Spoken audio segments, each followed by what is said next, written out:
Cool.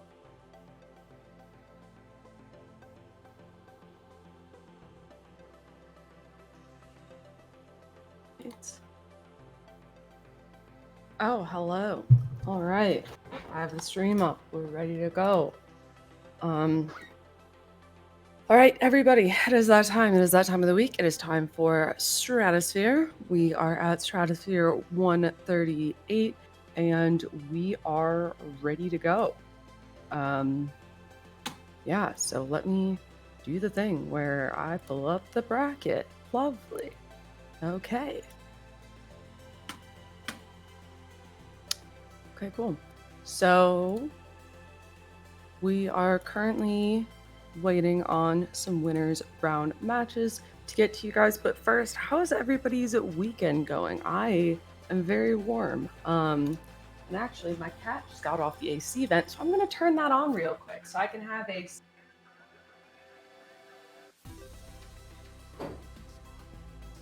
He was sleeping peacefully, so I didn't want to disturb him by turning on the AC, but, all right, cool. So here is our first match. We have Shark versus Snowman. It's going to be our first winners round match that we are bringing you guys. And both of these players, we are used to seeing them in Stratosphere brackets at this point, but you can see the stats here. The stats tell the story. We have Shark as our 1 seed here in this particular bracket. But yeah, we are working on getting this match to you. It looks like we are waiting on Shark in the lobby. So if you're listening, homie, we're waiting on you.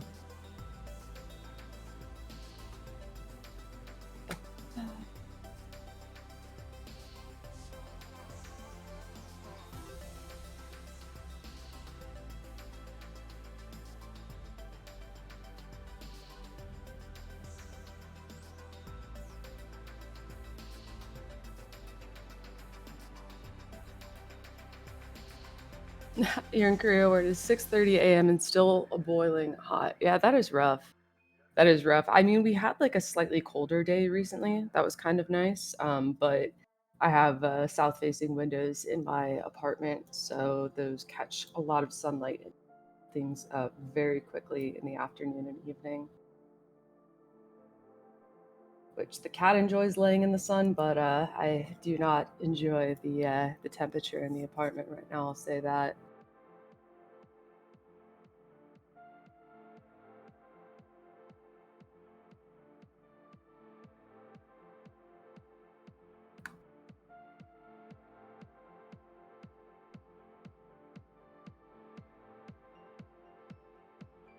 We are just still waiting on players to get into the lobby here for this matchup.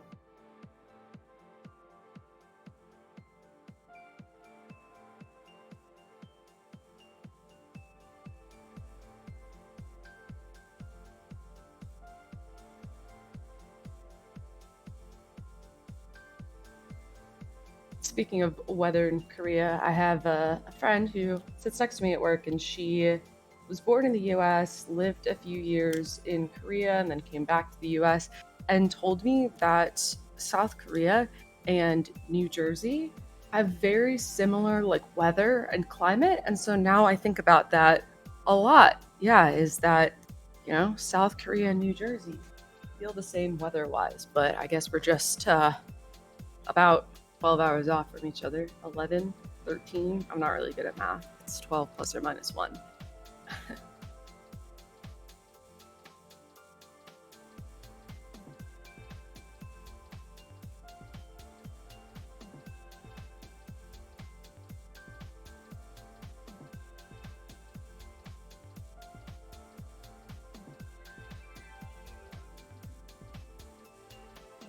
That makes sense the more you think about it. Yeah. I mean, when she lived in the US, like she was living in New Jersey. So she's lived in both South Korea and New Jersey, and she can confirm. And her mom like still lives in Korea, so they'll like kind of compare stuff with like the weather, and they found that yeah, it's pretty consistent. Similar latitudes, exactly. I think that she also said that they're a very similar size, which I wouldn't be surprised by either.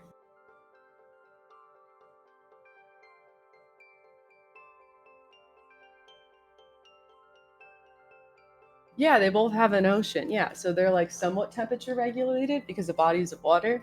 You'd think that New York City would be temperature regulated because of the bodies of water, like the rivers, right? But the pavement just heats up so hot here.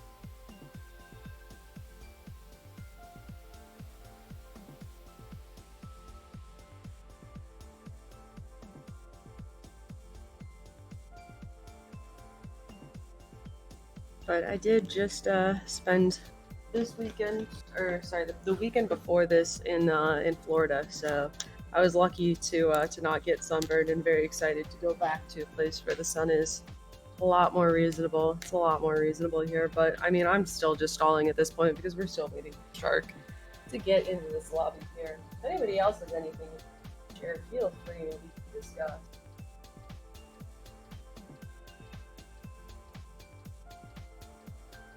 Maybe if this bracket takes long enough, when Andrew comes over, I can put him on comms. I can say, you know what, this is what you have to do to stay over at my apartment for the night is you have to commentate Stratosphere, you know? That seems fair.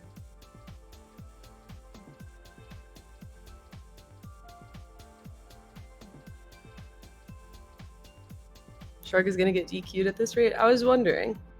I'm not in charge of that, so I'll just sit here and let Q do her thing.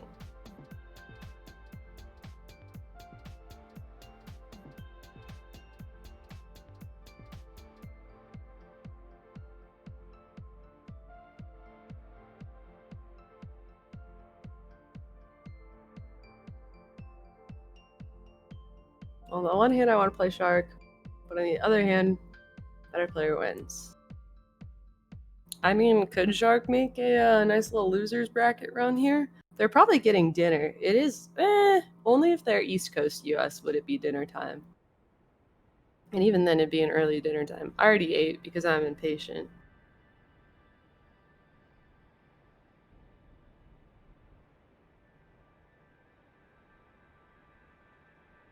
Central? Okay, then this is not good dinner time.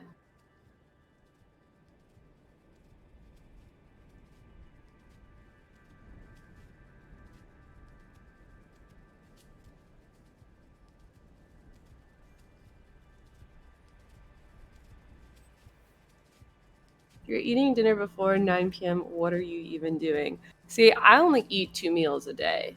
That's my thing. All right. So Shark, surprisingly, is in the Tetrio room. Good for them. I mean, they just kind of wanted to have me stall here for a bit. Love that.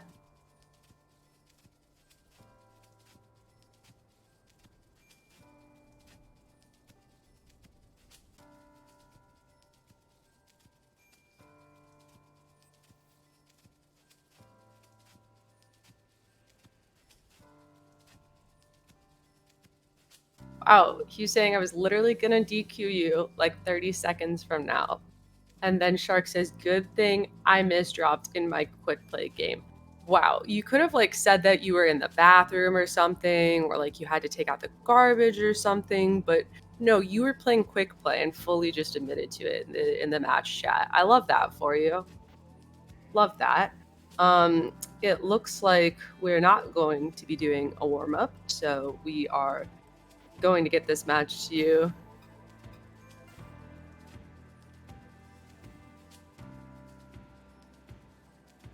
And all right, we have this first to 11. Now, what I see there is I see a stick spin bag.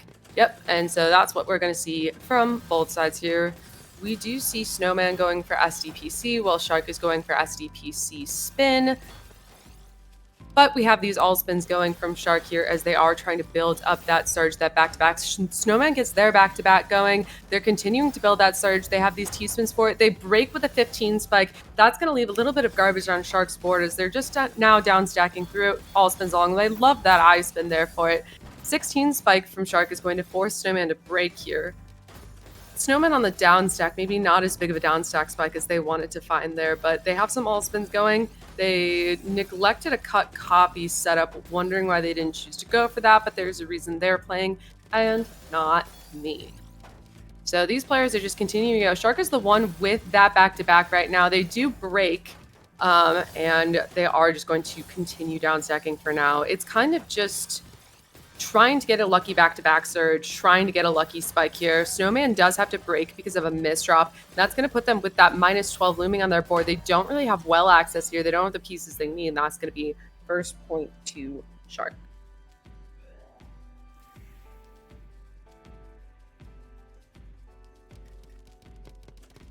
All right, more stick spinning over here.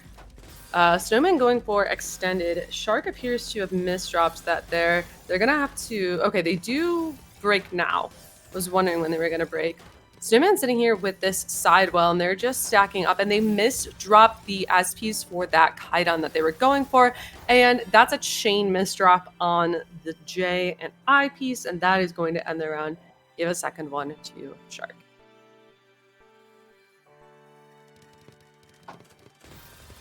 More stick spinning.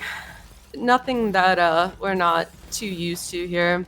Both going for the C spin, but Snowman going for that extended. I feel like I don't see extended too much.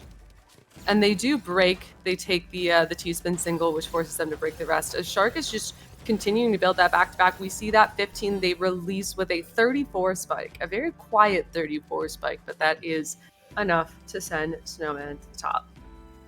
The Saya stick spin. Yeah, I'm not the biggest fan. I'm not the biggest fan, but I get it. It's the meta. It's not a sigh at the players, it's a sigh at the meta. That's what it is. I mean, it makes sense as a popular opener because oh no, sorry. Snowman was able to get that first point there, sorry. I was on my stick spin rant. I think it's an overused opener at lower ranks. That's what I'll say. So both players going for a C-spin opener, and there are just a lot of players that instead of like actually learning how to play the game, they just learn how to 3 PPS stick spin and become like overinflated on rank because of it, and then it's stressful to play them. I don't know, it's this whole thing, and I'm just an SS player who like can't get good. Honestly, that's what it is. All right, so Shark misdropped themselves into 2 points for Snowman, who Snowman is going for that extended right now. They have that early back-to-back here. As Shark skims, that's going to leave them with the -8, the -9 on their board, and that is continuing to stack up. But they have the clean well that they need to handle Snowman's break. That's a great count to 4 on that cut copy. And Snowman now has a bit of cheese on this board. They down stack, and Shark is just still playing with this clean board. Those all spins on the way down. The 28 spike with the back-to-back break is going to be enough to find them another flame.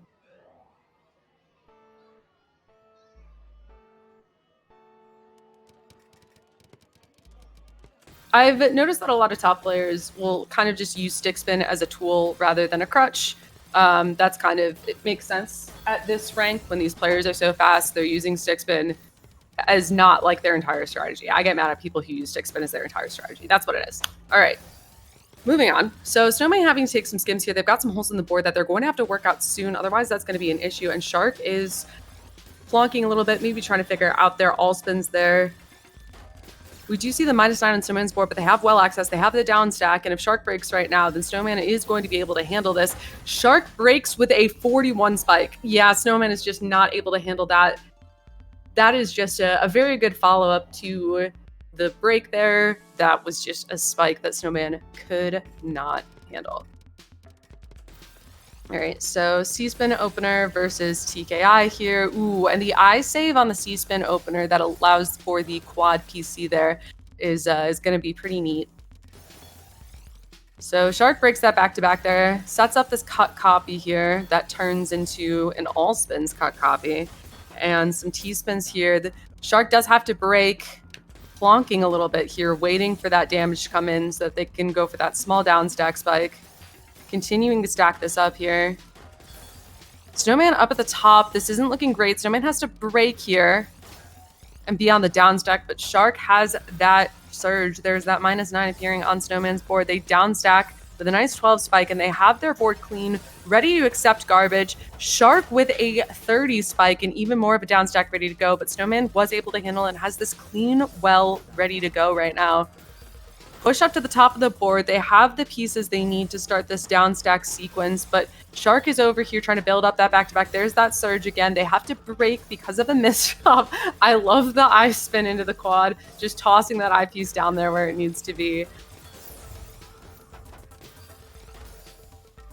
And both of these players just trying to build up their back-to-back yet again. Snowman going for that LST, but they do have to break. I mean, Shark just puts up such good pressure here. There's a reason they are the #1 speed. They have such good #1 seed. They have such good speed. I'm really good at talking today. And they've got their all spins ready to go. Small spike there from Shark is going to force Snowman to be on the down stack. They have the down stack combo that they need.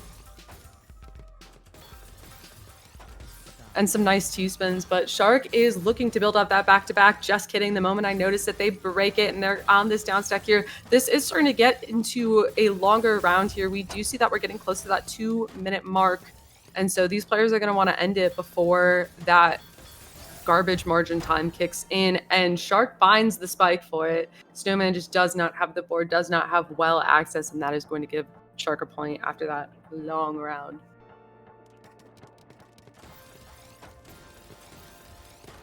More stick spin action as we see Snowman going for extended here again.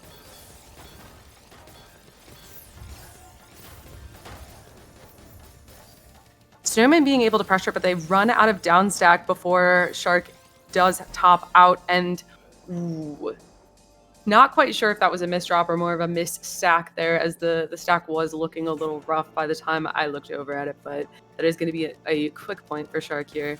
More stick spin activities. Ooh, Snowman misdrops this here, and this isn't looking good for them as Shark is just continuing to stack. Kind of pauses for a bit and just watches as Snowman does perish. That's kind of what happens if you are slow against somebody who has a good opener going. And speaking of misdrops in the opener phase, Shark is going to be the one to misdrop this time.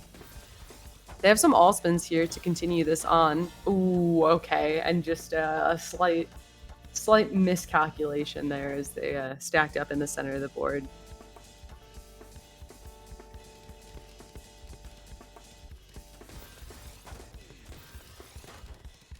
Looks like more misdropping on the opener. Shark did have a slow start there, but Snowman is continuing on with this. Okay, they do break back-to-back. I was wondering if they were going to break or not in that situation. So now Shark is the one with the back-to-back surge. They are continuing building that up, but that is a pretty large spike incoming. They do break and go on the down stack. Both players down stacking this here. Shark being the one who ends up with garbage on the board.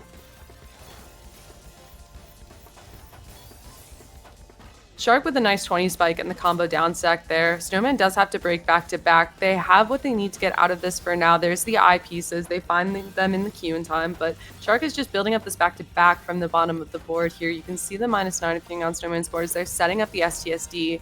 It is not enough. Shark breaks at the right time, and that is going to bring them closer to match point.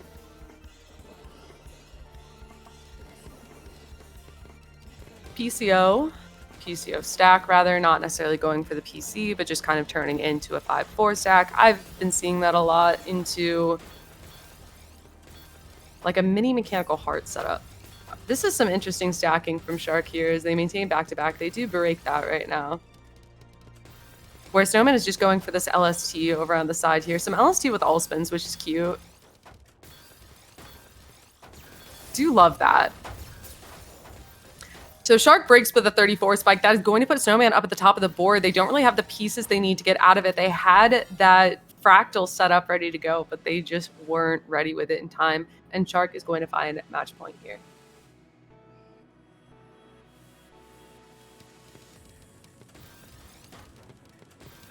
All right, and we are off here. We see LST here from Snowman, where Shark was opening with a C-spin opener, and ooh, Shark misdrops that T-piece that would continue their back-to-back. Instead, they're just going to start that chain back up again. Snowman with a small combo down stack here. Stack not looking amazing, but they're getting into the wells that they need. They're able to downstack this out, but there's that minus 12 on their board. They have well access. There's a nice T-spin there, but Shark is just trying to build up the pressure with the Z-spin triple for the fans. They do break with not too much follow-up, so Snowman is able to survive that right now, but this isn't looking great. Snowman up at the top of the board. They don't have enough eye pieces, and that is going to be game. And Shark, who almost didn't show up in time, is going to be your winner here. Very exciting.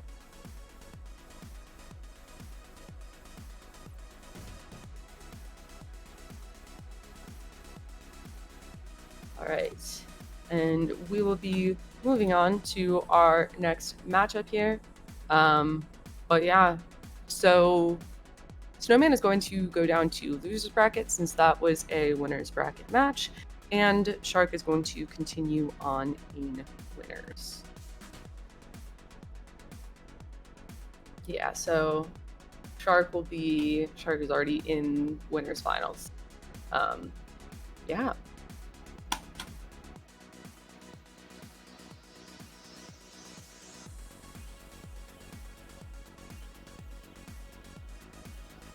Luckily, to update, the apartment is starting to cool down in here, which is very nice. Love that. But yeah, sorry for the delay with that match. Hopefully, the next matches will go off with less delay. But if not, then you're here with me for the long haul, I guess.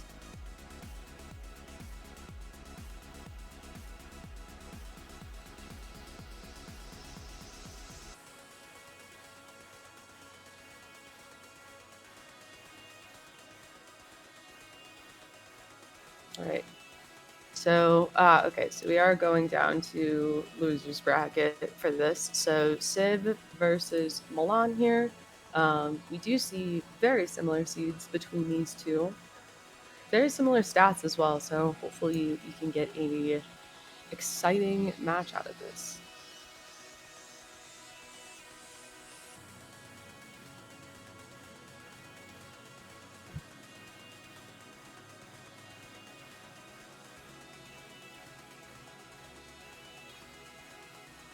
And so Milan is here in our lobby. We are just waiting on Civ.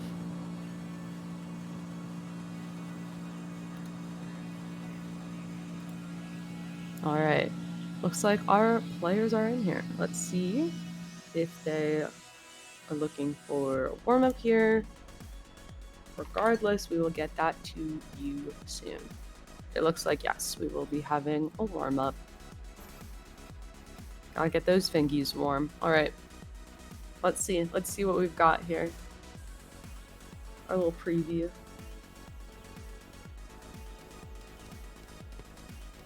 All right, PCO stack from Milan and a nice little nopener from Civ, actually full on PCO. Milan going for second PC here. Now we're just doing like a little stack in the middle of the board. I only have one board to commentate, so now we have like a little triple fractal. I only have one board to commentate, so I'm just gonna commentate it. Why not? Some all spins ready to go, and Civ just reaching for the stars.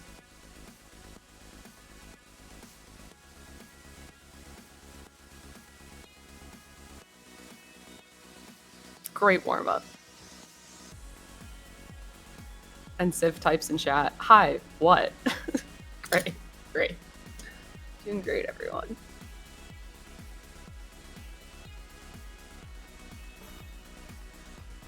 All right. We are starting up this first to 11, no second warm up here.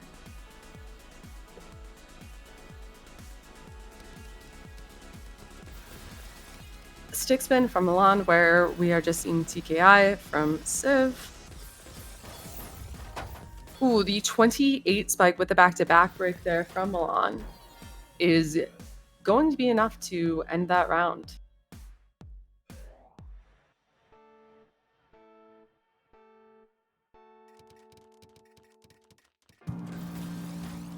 PCO stack versus this TKI here. All spins here from Civ to try to build up that back-to-back surge. Ooh, the 25 spike there from Civ with the back-to-back break is going to put a lot of pressure on Milan's board. They do survive, but this is quite the cheese stack ahead of them. Civ with some more fun all spins here. Yeah, they are going to be forced to break as they get pushed up to the top of the board.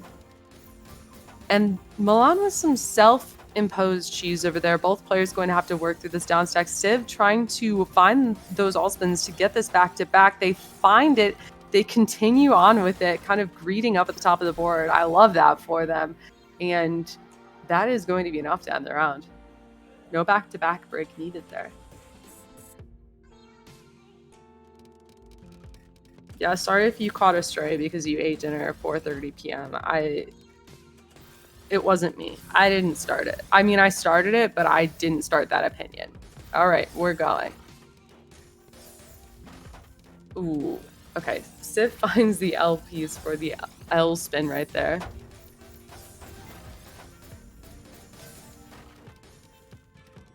Both players with a bit of a combo here. And Civ is just able to find enough pressure. Yeah, Milan was up at the top of the board there, could not get into the well in time. And Civ was able to find the kill.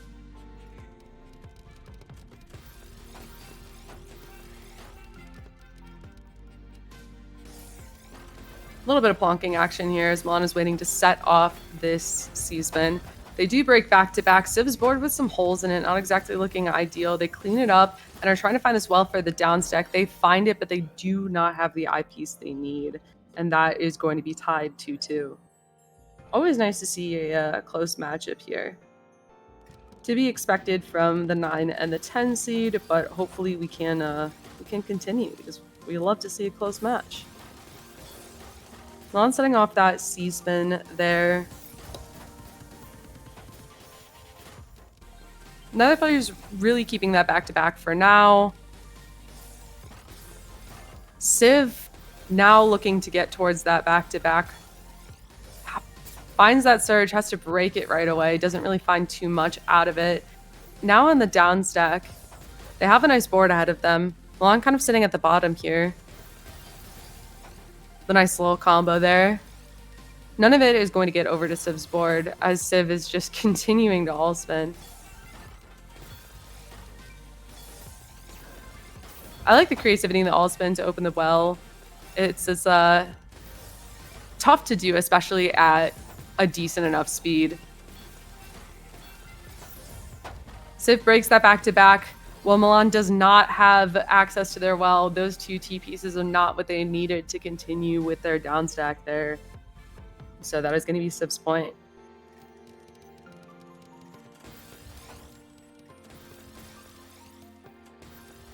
Some stick spin action from Milan's side.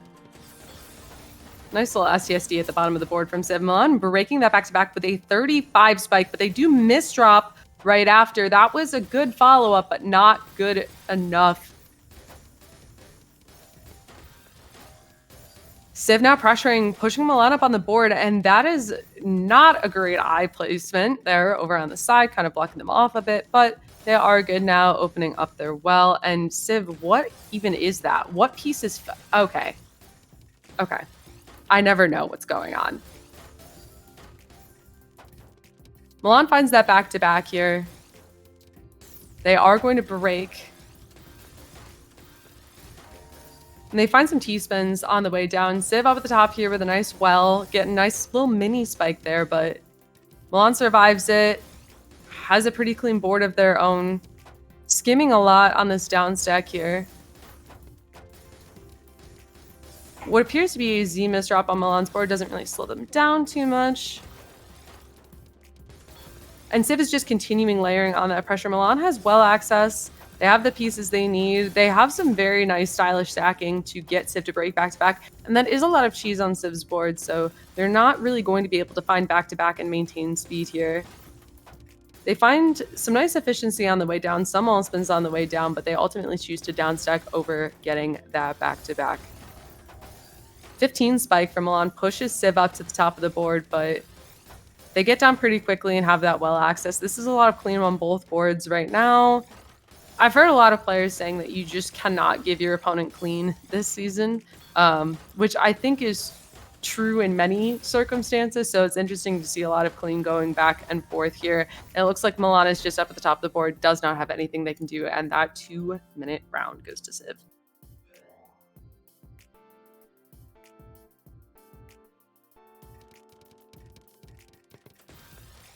Ooh, love to see a little bit of Gasho over there on Civ's board. It is a cute opener. I do like it. Civ with that back-to-back. I love the Z spin triple. Very stylish. Milan with some all spins of their own. Push up at the top here. Forced to break that back-to-back. Civ also forced to skim on this down stack here. Both players just playing to survive for a bit right now as there's a ton of skimming going on. Milan slowing down to think a little bit here. They do ultimately skim again. I don't know, sometimes just ignoring back-to-back and going for pure damage is, it can work. It also will send a bit more cheese, so it's not like it's something that you don't really see as much in those X plus rank games, but it's still a viable strategy. In my opinion, in my humble opinion. Me who does not really know what I'm talking about. However, these players know what they're doing, and they're continuing to stack on in what is looking to be another somewhat long round.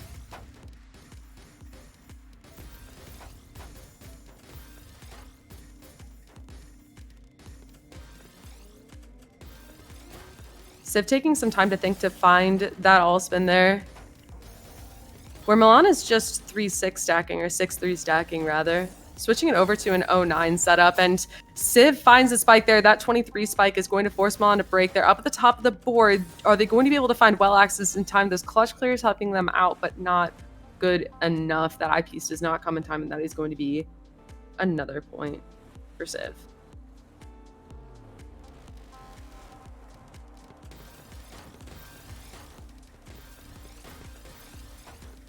All right, both players starting strong off out the gate here. Civ going to be forced to break that back-to-back, finds a small down stack spike, but Milan's board is not ideal. Yeah, that setup is just not going to work, and Civ finds a quick point.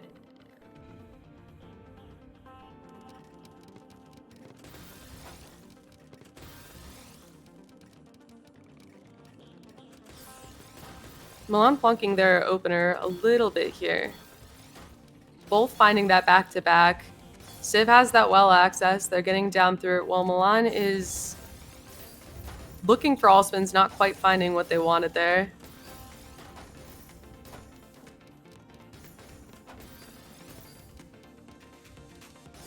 Civ locked in this turn of Yaddle. Started during the warm-up. You should have seen it. Civ up at the top of the board here. They do have a little bit of a combo on the way down, but broken. Continuing on with the down stack here. The Z-spin triple setup. Love to see it. Hey, who's winning? We're literally live. Go home. Get out. Oh, fuck! Wiley. Bro.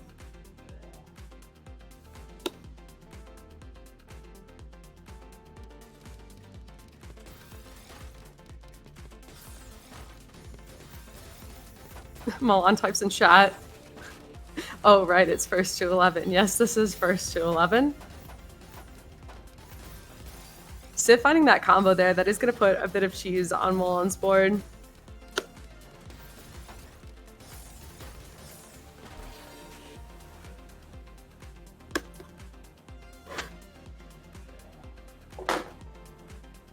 Also, it shows that Selena's in chat, but that's last I heard Wiley typing on her account.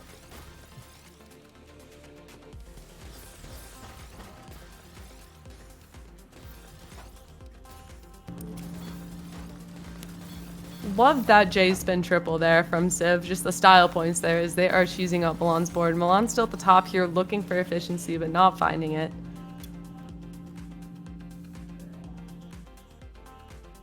Just vibing on her PC while she's at work. Love to hear that, Wiley. More Gasha over there from Civ.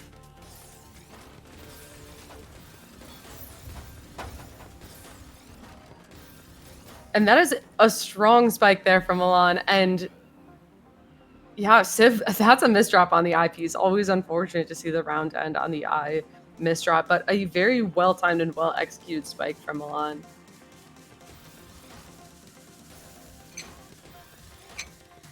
And this is just straight up an I-No stack. Honestly, love that. And that puts Civ up at the top of the board. I mean, it works. It works. Civ misdrops there. Maybe they're just not ready for the power of the 9-0 stack. And you know what? That's exactly what happened. Love that. Love to see that, Strat.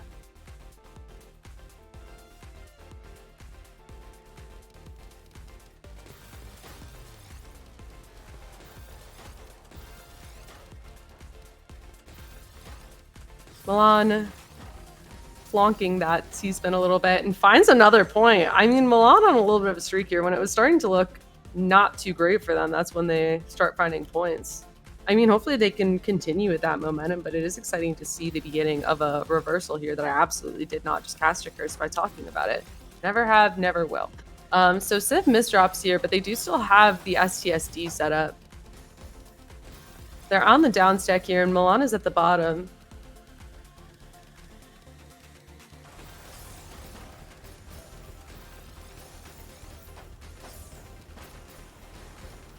Civ up at the top here with some pretty messy garbage on the board. They are going to start to downstack through it, but doesn't really have enough speed, and that is going to be yet another for Milan, as we have a very nice scoreline here.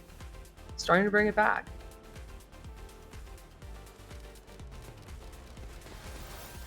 Or rather, continuing to bring it back.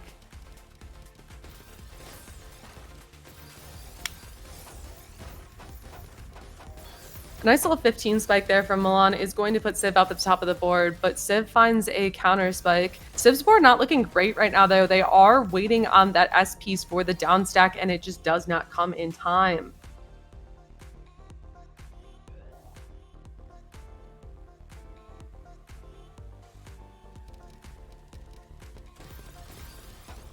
Stick spinning versus some TKI over here. Well, I'm plunking that C-spin there as Civ has their STSD ready to go. Combo there from Milan. That 15 spike there is going to come in very cheesy on Civ's board, forces them to break, and I think that Milan's found the strat is just don't let them have clean. And you know what? It works. But that's kind of what I was mentioning earlier about how a lot of players saying that you just can't send clean this season. Can't send clean, just don't, and find yourself about to tie it up.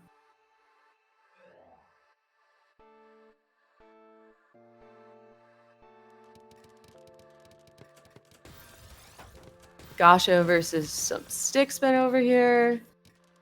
C spin ready to go, and 3 T pieces.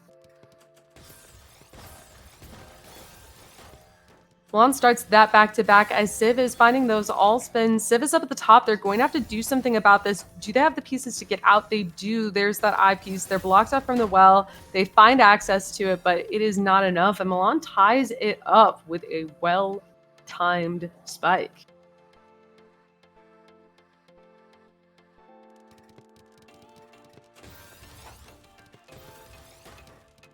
Both players in the opener phase here. Milan plunking that C-spin yet again, and they are turning this into a fractal setup, and then they break back to back. Civ with a little bit of cheese on the board. Milan did not have well access when they thought they did, and that is Civ to be the first to bring it to match point after what I believe was 7 unanswered points for Milan. I could be off by a couple. I'm pretty sure it was 2 to 9. Gasho versus PCO here. Civ finding those all spins yet again, definitely hesitating a little bit as they take their time here. They break in a very small spike.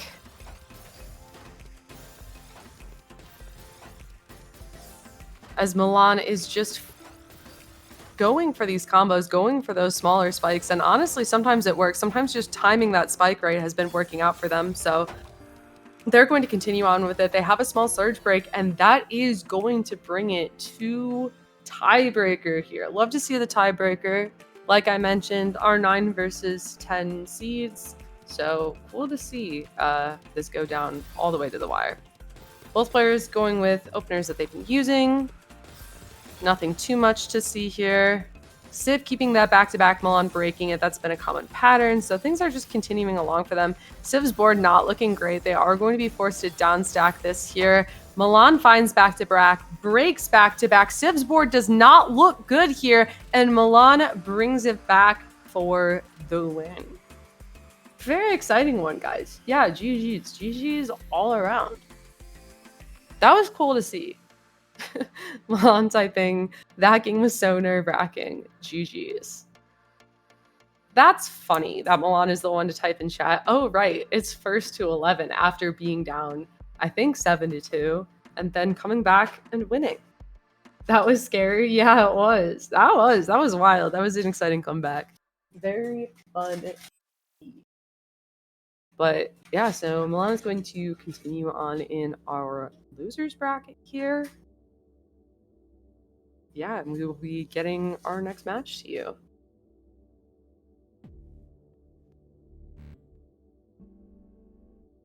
Sorry, I was just asking for more water. Okay. Hey, who won? Bro, are you really that bored? No, I'm just hanging out. What's going on? Do you like want to be an official commentator? You know you're allowed to do that. Like, you are a commentator. I mean, it's actually it's up to Hugh. I'm not in charge. Hugh's in charge. But if you want to should check with me, I'm fine with it. Yeah, that's why I'm here. I wasn't. If nobody pings me, then I don't know. That's my thing. I have the Tetrio on one monitor, the Twitch chat on the other. Discord is not open unless. Fuck! Wait, I gotta log into Tetrio. This isn't my PC. Wait a minute. Okay. How you going? How have the games If it's going? on Selena's account, you can just add me and I can invite you to the room. No, she's logged out. She didn't trust me because I was playing quick. You can also just join on a guest account. That's like something you're allowed to do. Hugh's in here on a guest account right now. Yeah, I guess I could do that. Hang on, because I don't know what my password is. Yeah, just join on a guest account. Oh, there we go. Okay. All right. If you could chuck me an invite. Wait, no, that's not how that works. That's not how that works at all. Crap. Also, how's my audio? Is it okay? Yeah, you're fine. You're just a little echoey, but we can hear you. I'm in an Airbnb and it's lightning outside. Nice. If someone could DM me the room, that'd be good. It's in the streamed matches channel. Oh, is it? Hang on. Yeah, that's where I always find it. Oh, you're so smart. I haven't got the brain for this. Yeah. Wow. That's a sick code. Great. So we have Muke versus Kuro here. I'm 90% sure that's Kuro. If not, someone correct me. Wow, good job. You found it in. Thanks. Click the spectator button, please, before we have a problem. Thank you. You don't want me playing? Okay. No, we really don't need to see that. All right, I got like an hour, so I'm here. It's good to be here. How've the games been today? Pretty good. Well, we've only had 2, but this last one was exciting because it went to tiebreaker. But Shark, interesting because earlier in the matchup screen it said Shark was the 1 seed, and now in this screen it says Kuro is the 1 seed. If I'm looking at the challenge, Kuro is the 2 seed, so it seems like that is just it's almost right. We're only off by 1, so it's not really that big of a difference. There we go. And Shark's not playing this match though. It looks like it's just Mook, is it? Yeah, it's Muke versus Kuro. We're just waiting on Kuro to get in here. I've come in just on time. This is fantastic. Yeah, your timing. I thought that was kind of like intentional, but okay. No, I just random. Selena doesn't finish work until 7, and I thought, well, what's the next best thing? Because there's cleaning the Airbnb. And then there's commentating Tetrio. I mean, it's not really a competition now, is it? Anyway. Oh my god. Frey typed unemployed boyfriend in chat. Oh my god, you're getting called out. How's it feel being the unemployed boyfriend, Wiley? Oh, it's fucking great, honestly. You can make fun of me, but it feels great. No, I'm not really making fun of you. I think that Frey is trying to have a go at me, and I just say, yes, so. Although what I will say is that it does suck having ads on Tetrio. What is this? Do you guys play like this? This is horrible. Yeah. Oh. Well, you should definitely get supporter on that guest account. Get working on that. They're advertising deodorant and Hulu to me. Oh, that says something. That Right? screams unemployed right there. That's Unemployed Unemployed. boyfriend needs deodorant. screams unemployed. What do you have to say about this matchup, Wiley? Oh, Kuro's got it in the bag. It's not even a competition. Muke, my boy, I love ya, but like, it's gonna take quite a bit to overcome this, I think. Great. Yeah, Let's see the unbiased commentary here. I'm literally unbiased, although I think that Kuro's gonna smash them. But like, I think it could go either way, but Kuro's gonna win. I mean, Kuro, a very strong player here for sure, but he's definitely ready to go. And speaking of ready to go, it is time for our warm-up here. I'm so unbelievably excited. Yeah, I'm sure you are. I haven't seen Tetrio gameplay in ages. Oh, it's been a long month. Wait, Mook's already set a 15 spike. That was quick. Welcome to Stratosphere, Wiley. Have I been missing out on the good stuff? And that's already warm-up. Holy shit. Yeah. Sorry, who in the fuck is Applejack again? Like, who are that's they? Kuro. Was that their original name? I feel like they've been Applejack for a little bit now. Yeah, they've been Applejack for a little bit, but I've stopped calling them Applejack because I do not want to call them Applejack. That's fair enough, honestly. I just can't take myself seriously. I just can't take myself seriously when I'm calling out the names of My Little Pony characters. I can't. Has the My Little Pony phase, like, shifted? Or is that still a thing? It's, like, it's lesser, but it's not gone. I hope it dies out, honestly. Okay. So we are starting off here with stick spin on both sides, but Muke does misdrop their stick spin and is hesitating a little bit here. Kuro is finding some fast pressure here as Muke is up at the top of the board, and that is going to be our first point. Hugh says, MLP is not a phase. Fuck you, Wiley. There's your response. That's why I remain neutral on everything here. Speaking of misdrops, we have Muke yet again. Holy shit, Muke. I want you to prove me wrong, man. Come on. Oh, okay, that's crazy. They're alive and well. Holy and shit. Kuro with some misdrops on their board. This is just the battle of the misdrops here. Whenever this happens to me, I call it a mid-off. I think I poked the bear. Oh, yeah, no. I think you have. More misdrops as an opener here. Is this Mook's first game of the tournament, or are they warming up? No, like the bracket's been going for a while. Considering, yeah, no, we've been going for a bit. Oh, I love how that resolved for Mook's board though, having that T-spin just ready to go, and they open up the well again, and honestly, I think Applejack has a recovery. Yeah, no, they're immediately fine, and Mook with a misdrop that ends their round. Very sad. Rip. Rip indeed, and that is going to be a second point in Kuro's favor. Jesus Christ, he's fast. But that just means that he misdrops even faster, so, you know. Yeah, both players playing near 4 PPS to start that off here. Muke slowing down, but Kuro is not maintaining that 4 PPS. Muke speeding back up, finding that 4 PPS yet again. It is the battle of the 4 PPS here. And if you're wondering, how do these players even think this fast? I have no clue. Yeah, it's a combination of I think, generational talent and brain damage, but 1-3 now in Applejack's favor. Sad that I didn't get the correct brain damage for this. I got the wrong type, but that's an interesting misdrop from Muke. Wait. And they're all spinning their way out of it, and they have the eyepieces to go on with this down stack, and they're stacking a DT right now. DT cannon! Oh my gosh. Love the DT right there. 10 back-to-back for Applejack, can break it at any time, builds up to 12, breaks it with a 29 spike! Oh! Yeah, both players breaking here. Muke is alive, but up at the top of the board, they start down on this down stack here. Ooh, and a misdrop there on that L piece is not looking good for them. They have the spin to get out. There's the well access, but there's a lot of cheese, and they do mess up their T-spin. alive for now, but think Kuro's they're trying to alive. just put on that pressure, and they do find enough. Okay, Kuro's kind of a monster, but Mook is just finding incredible fixes to their erroneous misdrops. Yeah, and that's what these players are good at, you know? Is players who misdrop a lot get really good at fixing it. And this rule set, with the Allspin's knowledge that a lot of players have gained, I think that a lot of players have gotten better at fixing their board with some funny spins. And honestly, I think that's one of the most fun parts about modern Tetris as a whole, is just SRS as a thing.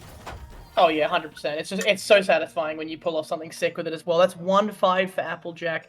What is this opener that Mook's using? I want to know the name of it. Oh, wait, let me look closer. It's like they burn an S piece in the middle. Oh, they're not okay. They didn't use it that round, but they're burning like an S piece that resolves into a T-spin triple. It's very odd. I always love an unconventional opener. Yeah, it's something interesting, just something new to look at. But Back-to-back 11. This 6-3 upstack right now. They do break that back-to-back with not too much follow-up. They do continue on with their stack here, as Kuro is finding more of that back-to-back here. There's those all spins, and that is a misdrop there on that S piece that is going to force them to break. Back-to-back of 8 now. Difference of 8. And it's gone just like that. It's so fast. I forget how fast Tetrio is. Yeah, and these all spins are fast on Muke's board, and they do misdrop. They're forced to down stack. They continue on trying to build up that back-to-back with those all spins here. Okay, this round's going the mile now. Oh, I might have said that at the wrong time, but it's fine. A 23 doesn't take them out. And there's some 9-0 stacking from Muke right here. They do break. Oh, Applejack needed 2 eyepieces, didn't get them though. And they're still alive. Okay, every time I think that they're too close to the top of the board. No, it's just fine. They got like 3 different options they can take. Yeah, and that's what these players are so good at. And I mean, Kuro has been many a 1 seed for many a tournament that I've seen here on H-Nest, and they're proving why. I do love that cut copy. Oh! Do love that cut copy.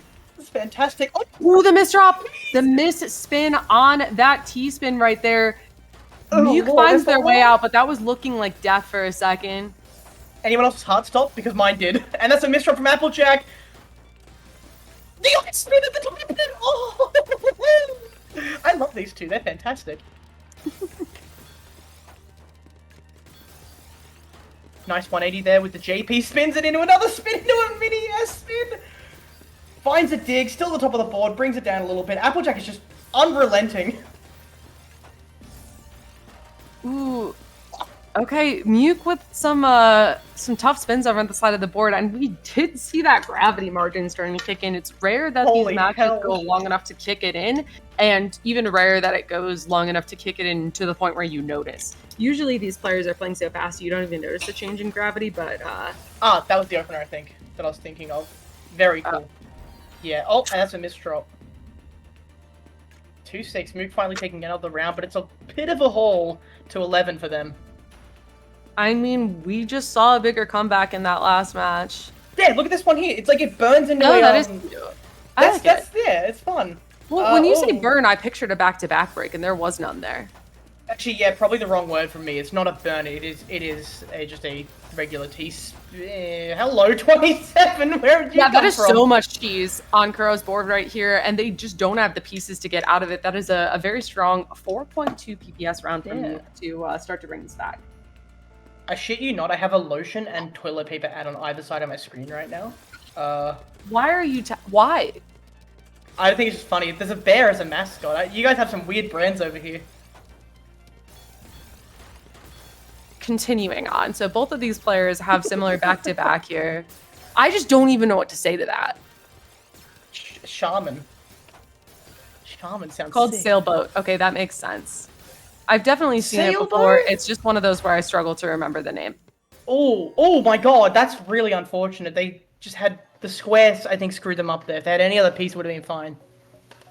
They had nothing that cleanly burned into the double or triple they needed. Okay, that's such a cool opener, but they misdrop it every time! Moo, can you do it once properly, please? 27! RNG there on that well. Oh, poor Mook. Oh, I'm so sorry, man.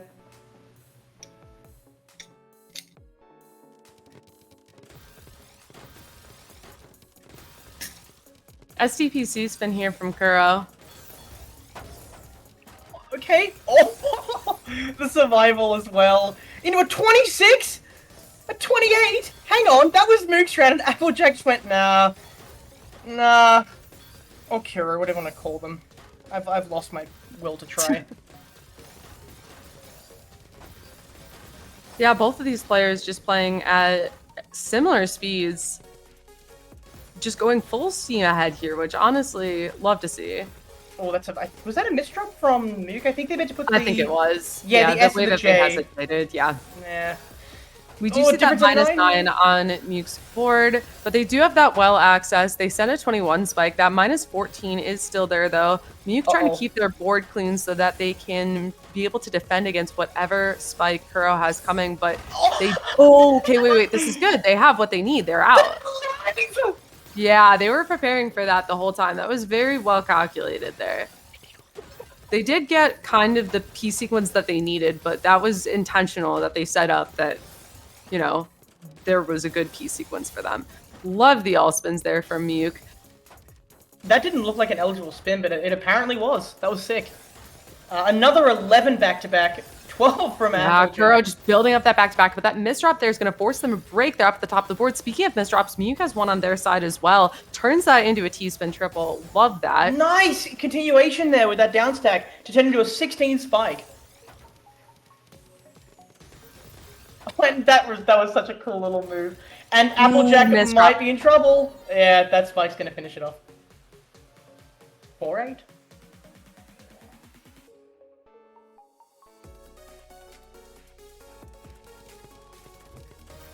Mook with a misdrop on the opener here, turning that into a J-spin double.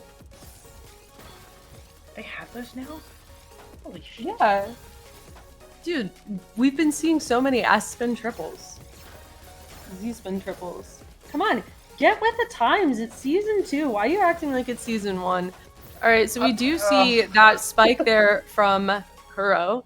And Mook just does not have the board to handle that, and that is going to be just 2 points away from win there from Kuro. Mook is going to have to do a lot to turn this back around, but we will see. Was that an instant misdrop from Mook? Yeah, that's the second round in a row. Yeah, that's a bit heartbreaking. But they have the combo down stack there to deal with this. Oh, finds the 180 and finds something. I think that's going to be the round. Yeah, I think that's it. Oh, damn. Big sad.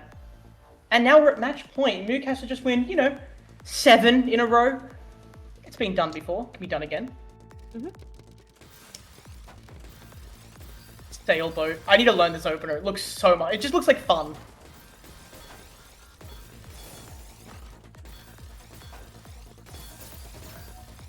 Mook breaks and finds that -9 sitting on the board, but they are readying themselves for this incoming attack. They have next well access, but we hear that ding just building up. That's a scary deficit. I don't like that at all. Oh, it's going to 12. Oh my god! 44 to cleanly cut the head off the beast. And Kuro wins with 11-4. Some very funny rounds there. That was very exciting. That was, yeah. I enjoyed that a lot. Oh, it's me! Yeah, you're on the screen now. Look at you. You're Oh, I've been on holiday for so long, I've forgotten how to socialize, so sorry if I'm a bit rusty. Great, but, love that. Yeah, it's a good thing. That's what you want to hear from the commentator you're talking with. But yeah, that was a fantastic little game. Those spikes just got me giddy. I enjoyed that. And unfortunately, are they going down to losers now? I can't see the bracket. Yeah, they are going down to losers. Is the bracket pinned? Hang on. You could do exclamation point bracket in the chat for the bracket. Oh my god, subtle plug? Hell yeah. Yeah, down to losers, where they'll be facing the outcome of, who is that? Lucas and someone else. Okay. So I found out that I've actually been pronouncing this person's name wrong. I've consulted the Hungarians. It's... Wait, I've got to do it right. Szabolcs. Nope, that's wrong. Saboch. No. That was wrong. That was wrong. Debauch. It's you accent the first syllable because I was saying sabolch and that was wrong. I've heard that it's sabolks. Sabolks. I'm really close. I know I'm let's close. say like essay a bold CS. Okay, so that one's really wrong. But Ball. Yeah. No. Sabolks. I know that one's close. Sabolks is close. Like sa, dude. Like that sort of thing. No. Oh wait, they're X plus. Yeah. Shit. Good on them. It's like a ch at the end. Sabolch. Oh. Sabolch. Sabolch. Sabolch. Sabolch. Sabolch. That's the pronunciation I got from the Hungarian players. Zoom gave me that one, so I'm saying that if they're from the same country, they can teach me how to pronounce the username. Does that mean we can also call them like sa or like bolch? I'm gonna say no on that one, but you would have to ask them personally. So both going with MKO, no warm up here. A little bit of plonking. Oh yeah, no warm up. Oh, okay. Well, off we go then. And Big Macintosh, just doing their thing. And Sabolch, as we've just learned how to pronounce their name, has a back-to-back here of 10, breaks it, going into 21 spike, and Big Macintosh just hanging out. Not a problem at all. Unfazed, and actually resolves into a T-spin there, looking to open up the well, which they do into a 13 spike. Pretty standard Tetris, but very fast and impressive. I'm going to call Big Macintosh Lucas because that's what they are in challenge and in the Twitch chat. So we're gonna go with that. So Lucas, okay. Lucas, yeah. Got it. Sabo's sitting here with this spin ready to go. Nice little spin machine up at the top of the board. They are finding their way into that next well there as Lucas gets a very lucky well that they're just able to toss their piece right into. And they do find that back-to-back 8. Yeah, bring over that indicator on Sabolch's board. But oh, not nice mini S-spin. Into a double T-spin. They don't take it, though. Finds a tuck for the Z piece and just, yeah, trying to catch up on back-to-back. In fact, sends a 19, but Lucas just sends right back with a 12. Yeah, Sabolch up at the top of the board now. They have the eyepiece to get out. That is an unfortunate L placement right there, and that is going to be the first round. Great first round, though. Like, nothing to scoff at from either player. Yeah, Sabolch definitely hesitating a little bit to find those all spins, but it was working out for them at least until the very end. So I'm wondering how long they're going to keep up that strategy. I've kind of noticed a pattern of players if they start not doing well in their taking time to pause and think strategy, they will sometimes just go back to playing as quickly as possible. Sabolch up at the top of the board, but they have what they need to get down for now. Lucas breaks there with that small spike. Sabolch with the combo down stack here.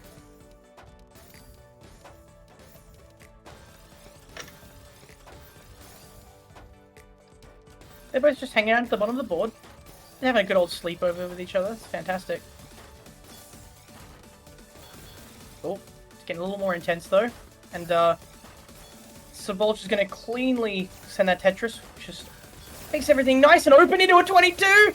Oh, and another 11 after that, but it's not enough! Ooh, and some misdrops at the top of the board there. That L misdrop just was not able to be recovered from, and Sabolch finds point in the second round here.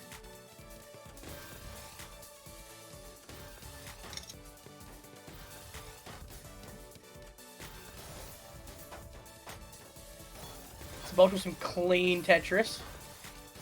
Just farming back to back. Beautiful. Misdrop there from Lucas is going to force them to break whatever back-to-back they had. Oh, they still maintain it up though. At the top of the board does break that back-to-back. Doesn't really have too big of a follow-up, but they have a nice well to get into here. Yeah, I'm surprised they didn't take the Tetris setup. Oh, sorry, the T-spin setup. But they continue now, and unfortunately those misdrops are going to again seal the deal for Lucas, giving Sabolch another point.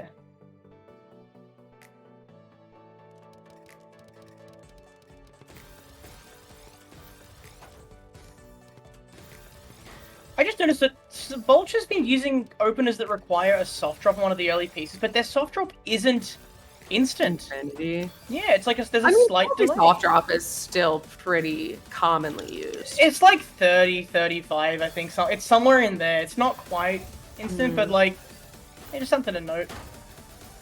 Wow, that was a fantastic continuation to give him a better down stack. And Lucas also doing the exact same thing. The play's been in the same spot for the last 10-15 seconds. And now I think Saboj is going to try and flip the script a little bit on that. And yep, they're down. Oh.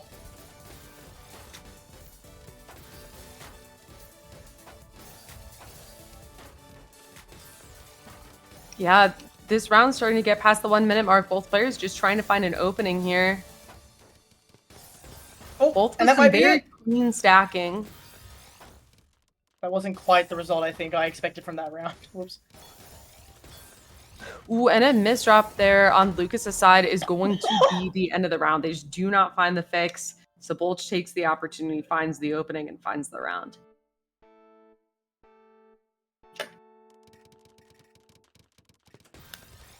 Okay, a little bit more speed from the two of them that time. Playing a little faster than their previous rounds. Saboj with a lot more potential on their board, but then Lucas actually did a bit more, I think, there in the end. And Saboj hesitated there for a second. It looks like they were just waiting to accept some stuff. A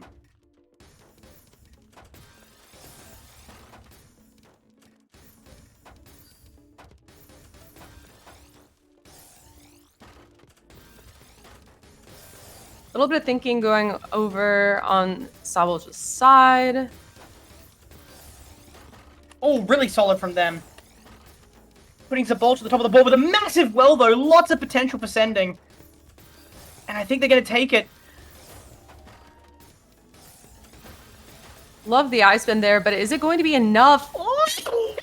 Ooh, that is insane survival there from Saboj. That is ridiculous that they are able to survive that right there. And Lucas up at the top of the board here. Sending everything back and they actually take that round. I'm sorry, what? On the top row for 4 different pieces as well. Love that survival.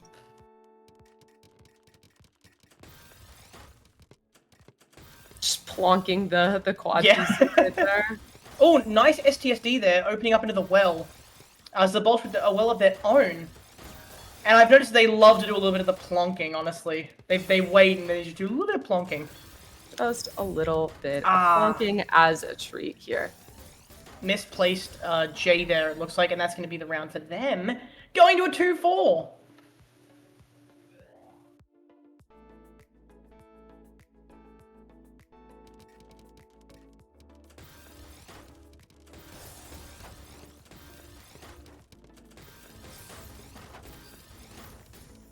Off we go again, and Lucas probably under a little bit more fire.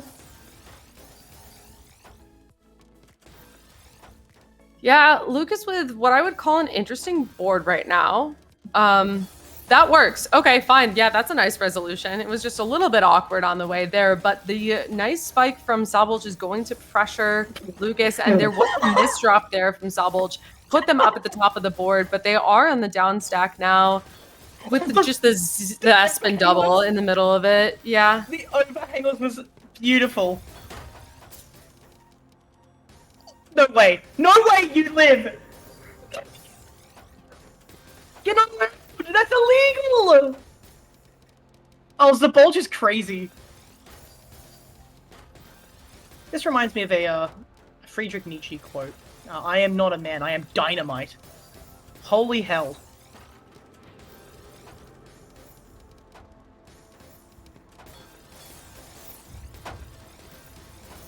And we're just chilling at 1 minute 20 seconds. Both players just, I think, taking a rest bite. Gonna try and get some footing here with some back-to-back. They're both on a higher back-to-back now. Breaking it immediately from Saboj. Turning it into a 25 spike. But Lucas also having to break theirs. And now we're again just hanging out. Just hanging out. Just indeed. hanging out. Yeah. Nice little setup there from Saboj with T-spin over the well. Oh, Saboj, you are an absolute plonker. And that's not a curse word. Great round from you. 2-5. I mean, we've already kind of thrown everything out the window in terms of the number of curse words allowed, but that's okay. We are continuing on in this matchup. Oh, we're not allowed to curse on here? I think it was channel I'm on. I mean, we're like 3-4 curses deep at this point, so I think that it's fine. I had to like... Not excessive. Not excessive. Okay, yeah, because like I kind of... I had to not... I couldn't swear while I was on CTWC. Yeah, no, that was impressive. Good job on that. Yeah, thanks. Sabotage up at the top of the board here, having to downstack. Oh. Big Mac Lucas pausing a little bit. I mean, they did type in chat, man, I feel so fatigued, so maybe they're just trying to give their little fingies a rest, you know? True. That could be the strategy. That could be the strat, just to take a rest break in the middle of the game. Yeah, exactly. Nice T-spin found there. Oh, Zabol's just such a plonker, I love them! 8 back-to-back. They find a way to open it up into a 19 spike by breaking the back-to-back halfway through. Lucas opening it up into a T-spin. Tetris getting an 18. Great foresight there. Don't need a back-to-back 4, and that's going to be a round for Lucas. 3-5. Yeah, bringing it back here.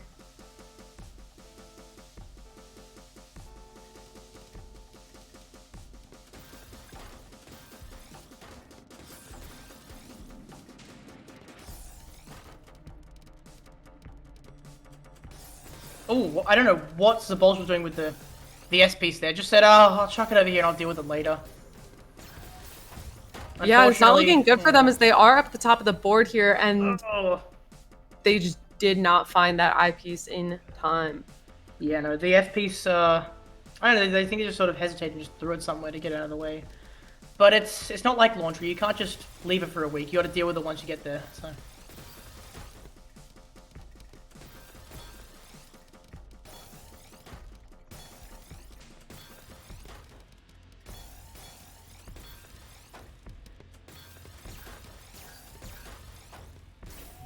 Interesting setup from Sabotage here.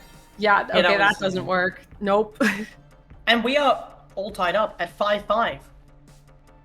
Not even halfway to 11 yet.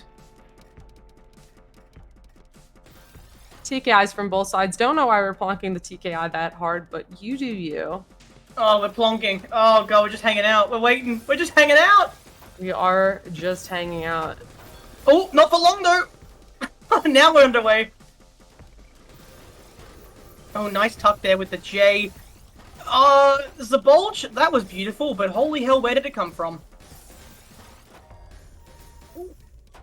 Yeah, not looking good here up at the top of the board. They do find the eyepiece they need to get out. Very creative stacking right there.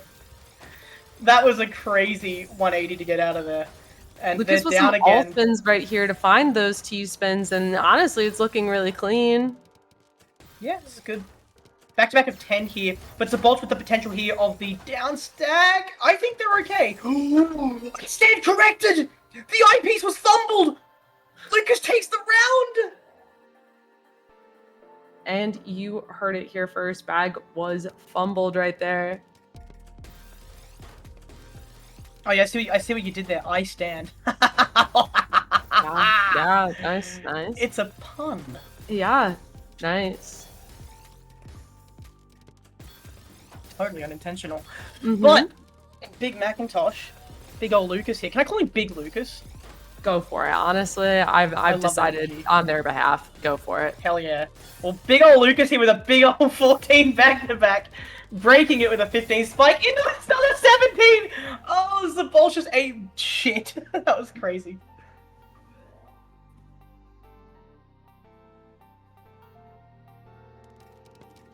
All right, 7-5. Big Lucas creeping up to that 11. Starting to just ever so slightly run away with things. Zabolj has got to really halt their pace. Their, what's it called? I forget the word for it. I have been in holiday mode for way too long.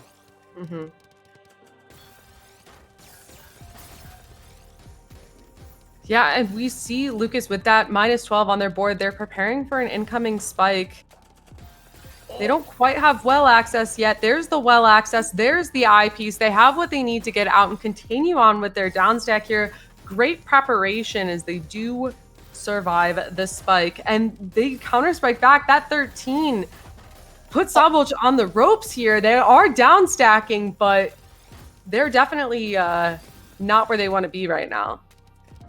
All right, things slowing down, stabilizing for now. Sabolch at the top of the board with a beautiful well, but that SMS drop isn't going to allow them to have the spike that they wanted. So Bolch is playing really cleanly here. Like, they're breaking back-to-back occasionally, but it's only when they need to. Otherwise, they're just hitting everything they need to find.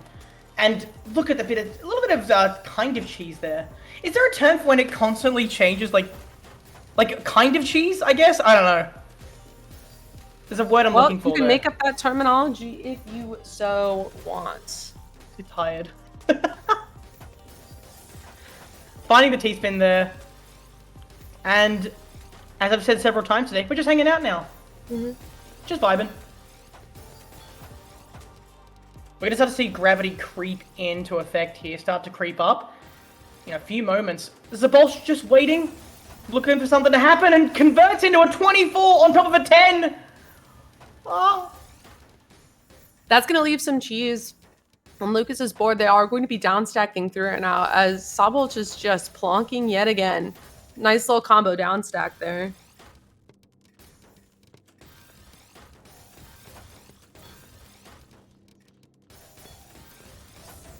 Oh, beautiful 14.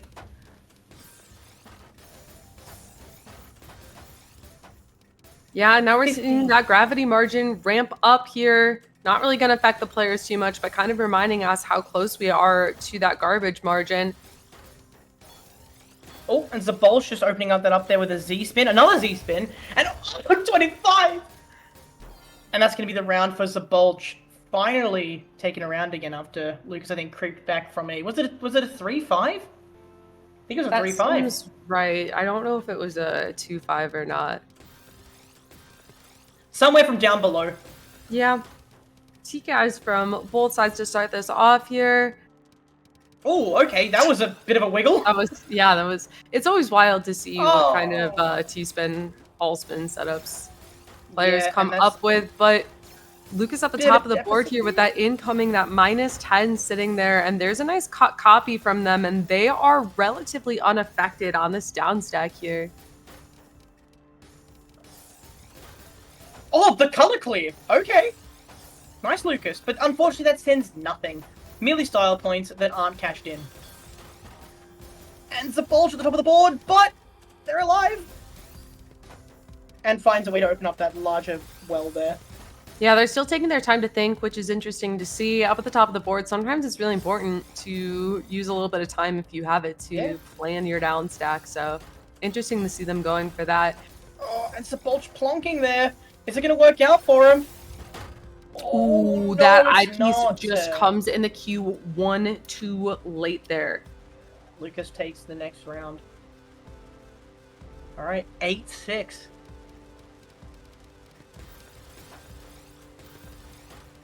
No PC for you, Lucas. The T-piece was 1 too late. Nice. Back-to-back and 4 with the overhangless S-spin. Building that back-to-back like nobody's business. And just waiting.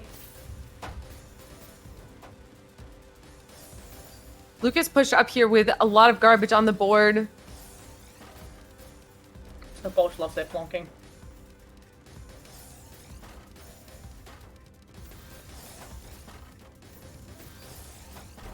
Oh no, the speed though from Lucas. Turning it into a 9-6.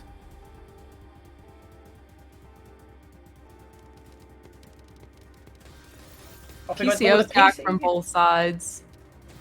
The one choosing to cash second PC, but denied the second PC. One piece of garbage.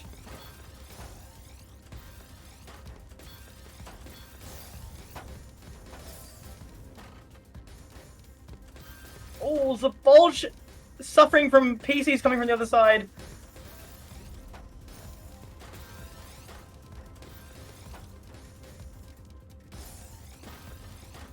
Oh, it's a Bolch. Oh! Up at the top of the board here, starting that down stack, has the next well access. They missed the eye placement again. The down stack here.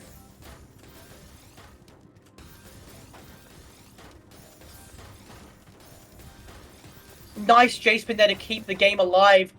And they finally get to that eyepiece. Yeah, really clean from them. Oh, but Lucas has the momentum. That was the word I was looking for earlier. Momentum. Haha. Got my dialect back. Very important to know your words here. Yeah. And Sabolch is definitely panicking a little bit here up at the top of the board. This side not going how they wanted, and that is an insane spike there from Lucas to bring this to match point. Speaking of words, I have none. Holy shit. Oh, it's a bulge. Thank God you don't play Tetris Effect, because your plonking strategies are not working out. Like, oh my god.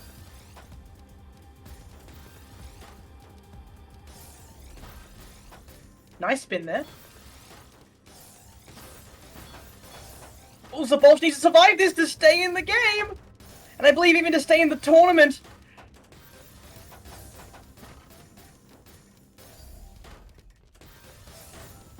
Nice, a 13 there. And yeah, cool. 10-7, they're still in it.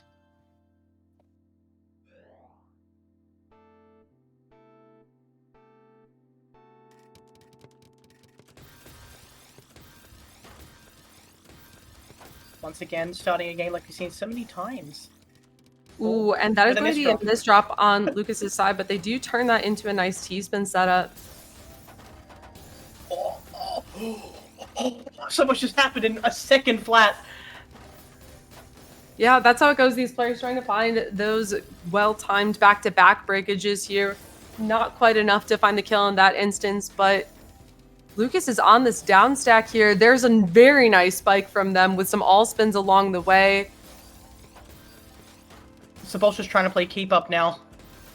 And I worry they won't be able to keep it up for long. Because Lucas is just on fire. Back-to-back of 7 as well. Now it's a 9 difference.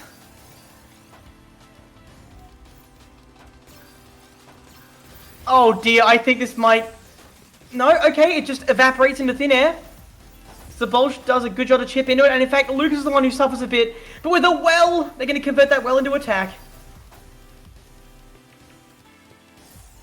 Some 9-0 stacking from Sabolch here. Beloved. Down at the bottom of the board. They might have caught them at a bad time, but Lucas... They can't quite cash in on it. Zabolch's 9-0 doesn't do as much as I think they would have liked. Yeah, small spike there from Sabolch to try to find that round, but not quite finding it right there.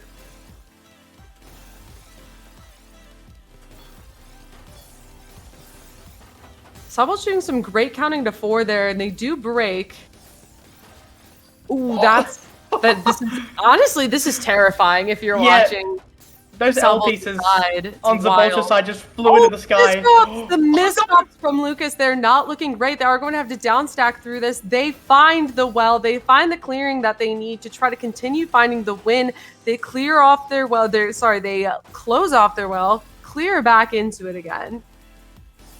Okay, both these players, I think this could go to anyone at this point. Someone performs well at the right time. Oh my god, what is that? They burn it away, and it doesn't do anything.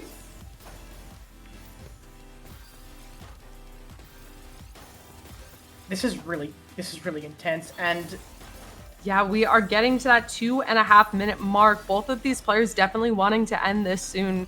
And if Lucas was in the Twitch chat talking about fatigue a little bit ago, these rounds are definitely not helping. Yeah, no, this is really long. Ooh. Oh, a good attack would do it. Oh, no, they're not. Is game. That was wild. Hopefully they get a minute to rest up their hands there, because boy, are those rounds tough to play.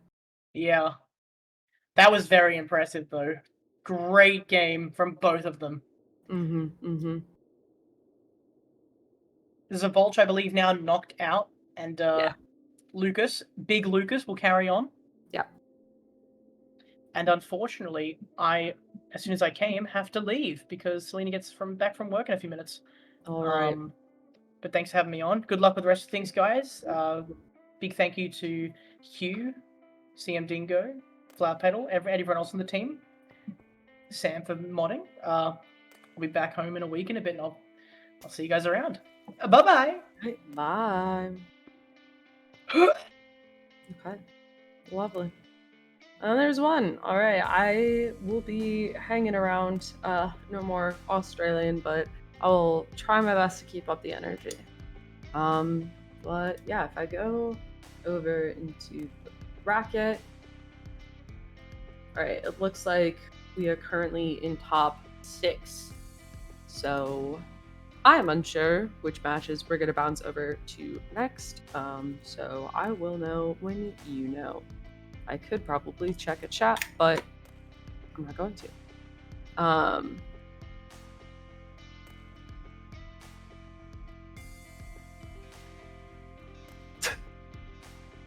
Interesting discussions in the chat there that I don't know if I should repeat, so I'm not going to.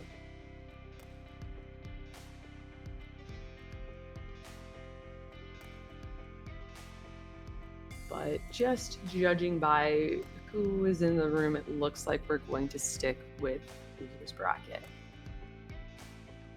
Great. What's 9 plus 10? 21 is going on in the chat. That one I'll repeat. Thanks for having my unemployed boyfriend on stream. Yeah, always glad to have him. It looks like we're going to get our warm-up here, so we are going to have Lucas versus Mew. JK is Wiley get got. Absolutely. I was going to say that's a little fast if it is. Regardless, it is time to go.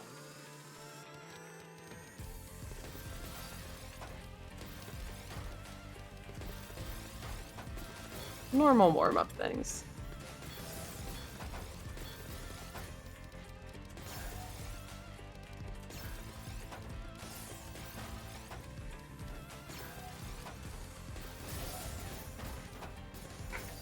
Yuke breaks that back to back there. Nice little combo down stack. No idea what Lucas is doing there. It's a lot of cheese on their board that they have to get into. And they do not get into their well in time, and that is our warm-up. Very fun, very cool.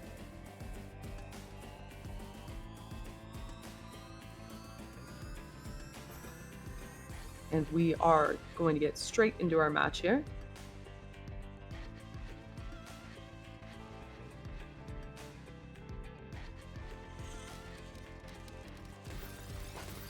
All right, yeah, more sailboat there from Muke. I do like the all spins out of the sailboat. They are very neat. And that's an interesting, not quite an STSG setup. If it was, then I didn't really recognize it as such, but Lucas more so on the down stack game, whereas Muke is going for these fancy all spins. Lucas also going for some all spins there, but definitely a little bit more hesitation, which is normal for a lot of players with all spins. And that is a giant spike. Lucas finds a little bit of a continuation, but not quite enough.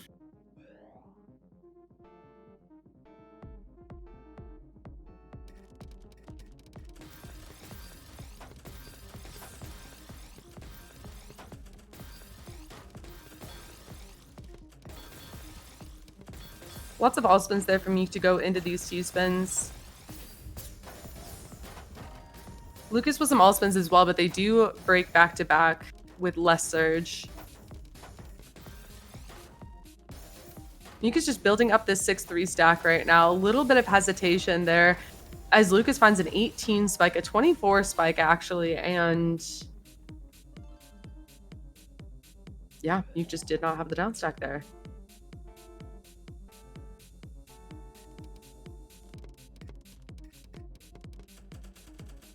Oh, did they DC on my... Okay, nope, that's just a little bit of ping. Little bit of ping action right there, keeping us on our toes.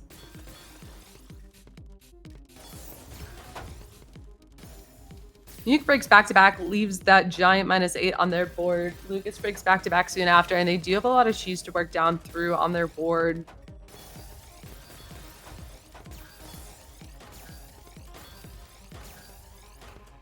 Both players looking to build that up.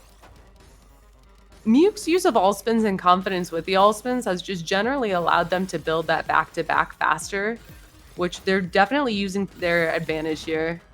Ooh, and that misdrop there from Lucas is not ideal, and Muke breaks, and that is going to be enough to find the kill.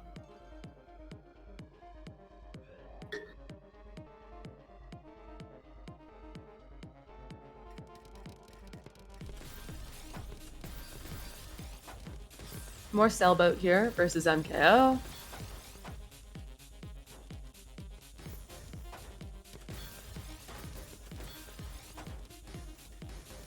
Nice all spin there from Lucas, but they do have to break back to back. Well, Muke is just building that up, sends in a 17 spike, 21 spike rather, and continues on with this burst speed here. Lucas finds that down stack. Still a lot of cheese to be worked through here, but they're trying to find some efficiency along the way, and they do find that here with some T-spins and some quads.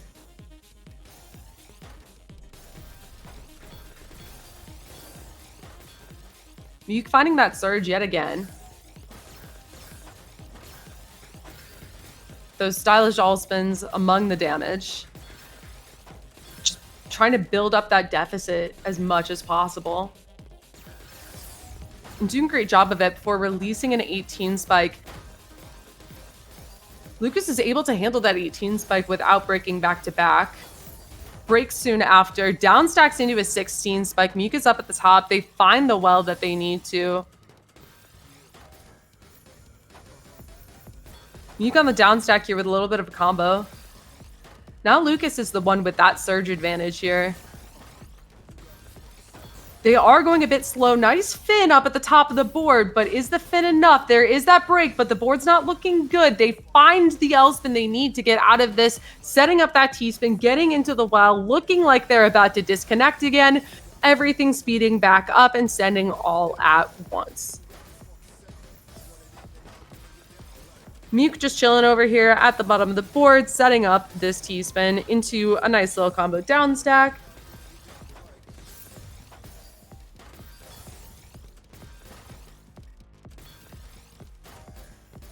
Interesting spin there from Muke with that Z piece. I was wondering what they were going for there. Lucas up at the top of the board with that S misdrop, not looking great, and that is going to be another point for Muke.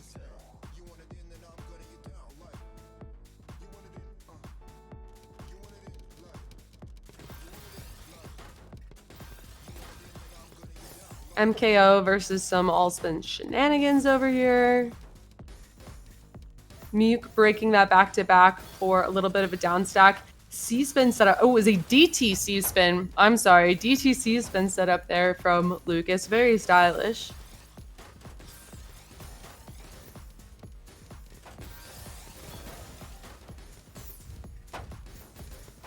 Ooh, a misdrop there on Muke's board is going to slow them down a little bit, but they still have the efficiency that they need. Nice little 13 spike on the way down.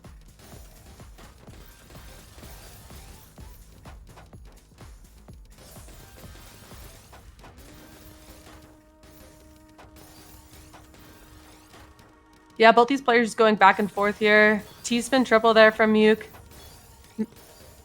Lucas finds that back-to-back surge. Continuing to try to build it up here. Almost breaks it accidentally.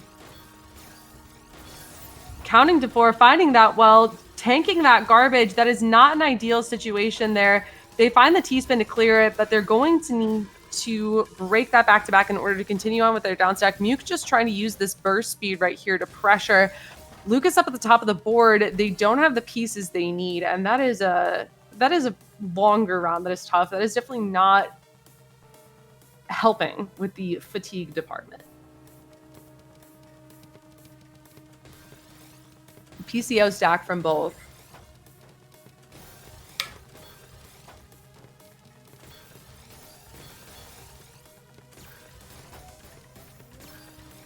Lucas breaks, and that is going to leave Muke with that back-to-back advantage as they're just continuing to build that up, finding these little all spins at the bottom of the board. They switch it up with a fractal for a 36 spike with the break, and Lucas just does not have a response to that. Very well timed there, very well played. Some more Sailboat, MKO. Interesting follow-up Muke.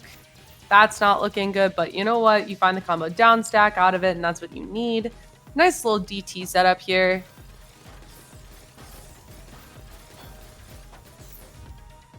Ooh, I don't know what in the audio bug I got in my ears during that one, or if stream heard it as well, but I was just confused by what sounded like a camera shutter coming from the game.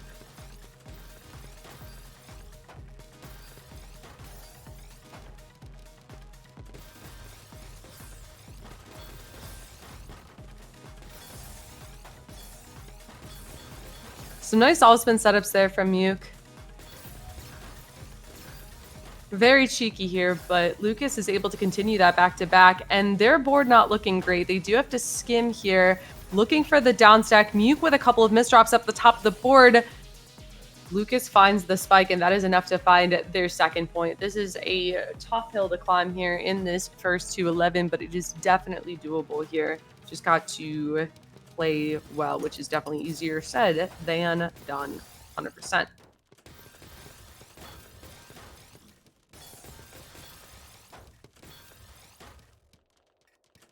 Is Muke gonna get the all spin?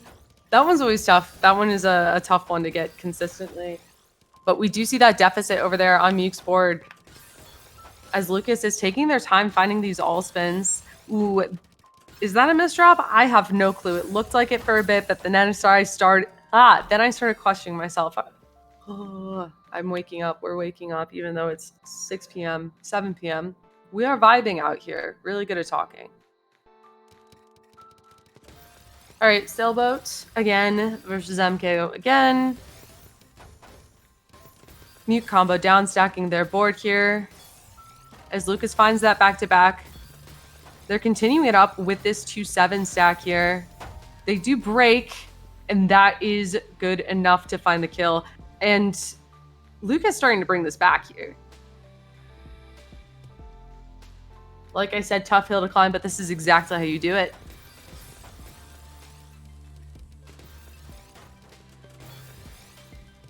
Muke bringing the Sailboat into a 6-3 stack, and a little bit of a miss stack there from them is going to slow them down a bit, but they break with an 18 spike.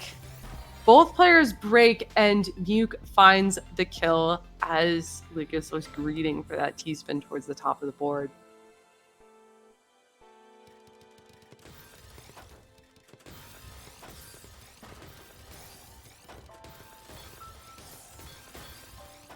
Muke just with this 6-3 stack here, finding those T-spins. Whereas Lucas is more so going with the flow of their garbage. Muke breaks back-to-back in a 16 spike. Lucas is alive.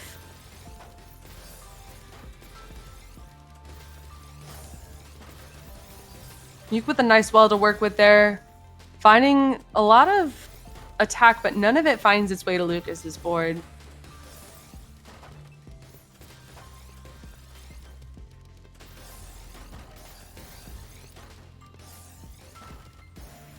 Lucas's placement's definitely being hesitated a little bit there. Makes me think that that's a fatigue issue because that's how I play when I'm fatigued.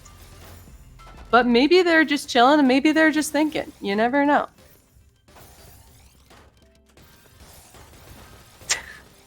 The overhang on the Z-spin triple there from Muke, very stylish and resulting in the T-spin.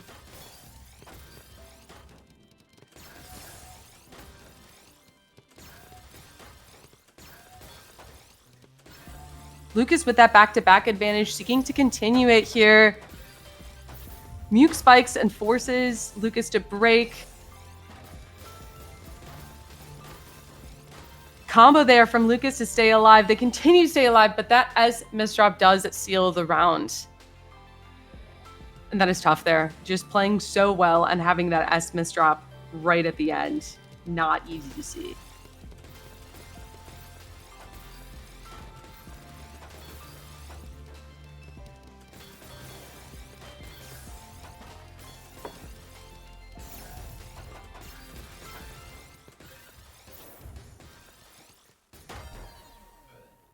Oh, interesting round there as, yeah, just a well-timed spike. I had to kind of look over to see what happened, and yeah, it definitely just looked like a timing round there.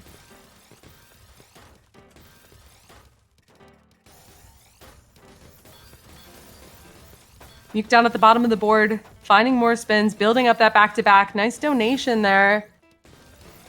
Lucas lagging out a little bit with that internet, but still finding the damage they need. Ooh, a misdrop there from Muke is going to slow them down. They're up at the top of the board. Those clutch clears come in, but not fast enough.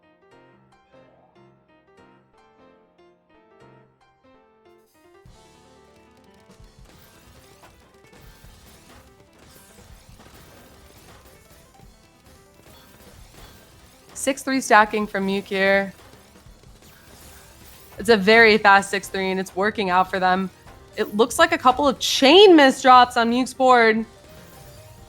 Oh, they fix it and have another T misdrop directly after. Even if Muke fixes their board here, that's a lot of cheese to work through. Lucas just at the bottom of the board. Just chilling. Getting some all spins going. Appears to be a misdrop there from Lucas. They cleared up pretty quickly. Muke breaks up at the top of the board. Lucas with that 15 spike definitely pressures, but Muke stays alive. These are some fast all spins finds from Lucas.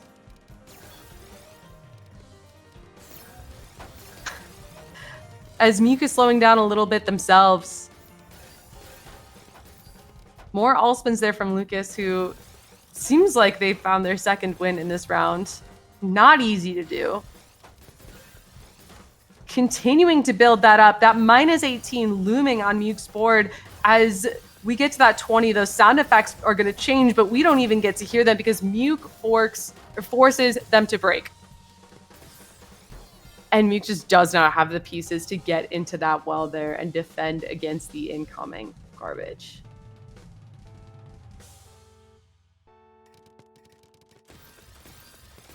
More sailboat, back at it.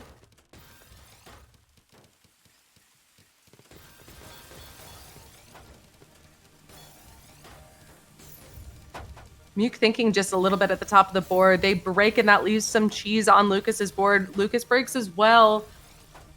The L-spin triple coming out from Muke's side there for the fans. And that is a surge find, an insta break there from Muke, but Lucas handles it and has a counter spike of their own. And a C-spin setup here from Muke. They're not going to find both the T-spins out of it.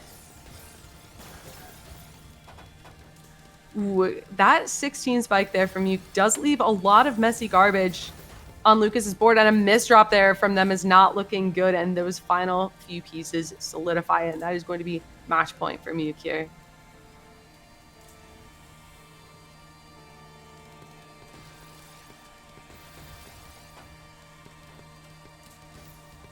Muke setting up this cut copy and a nice little mid-stack kite on here. With some nice all spins. They do break into a T-spin, where Lucas is just kind of stacking things up a bit more quote-unquote normally, but still with many all spins along the way. That is a messy garbage queue for Lucas there. They do break. They're up at the top of the board. This isn't looking good, and that is game. So we are going to see Muke advancing in our losers bracket. To report on the other match of the losers bracket, it looks like there was a forfeit. So Milan and Muke are going to be playing in losers semifinals. And again, not entirely sure what our next match will be, but we will get that to you soon.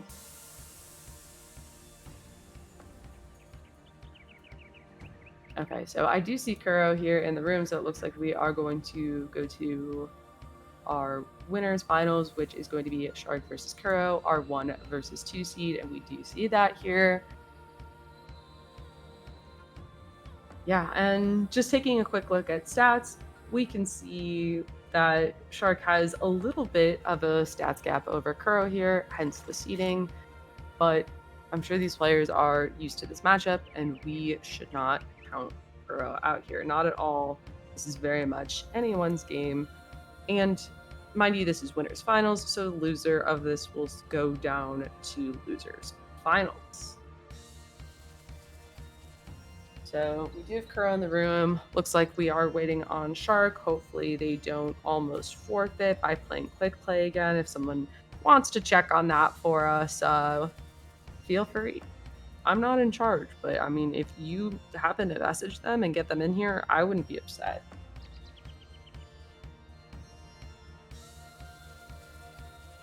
Shark is playing TL. Great. Love that. Thank you for the update, Dingo.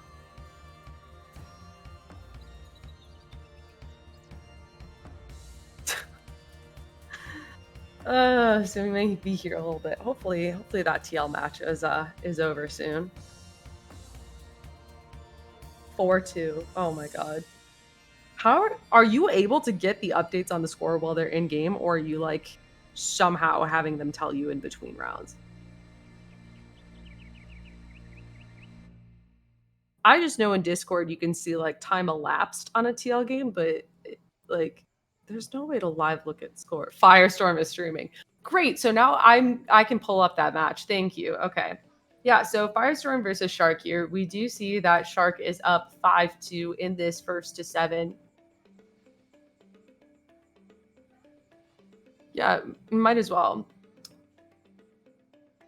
Shark with some all spins here. We do see that -11 on Firestorm's board, but that is a lot of messy garbage on Shark's board. Shark does break in this down stack here. Firestorm with some all spins.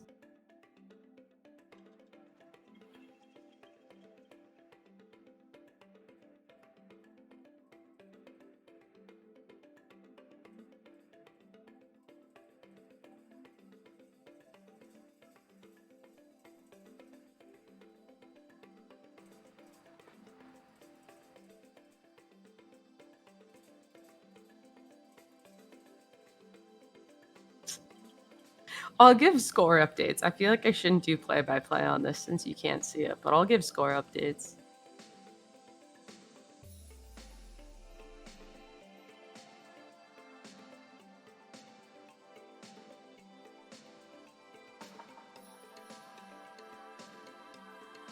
Oh my goodness, this round is still going.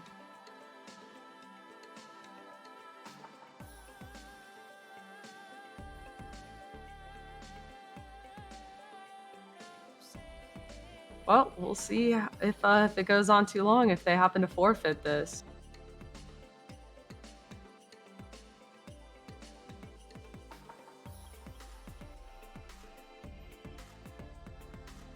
I think Shark may have found another point. Okay, this is match point for Shark here. 6-2.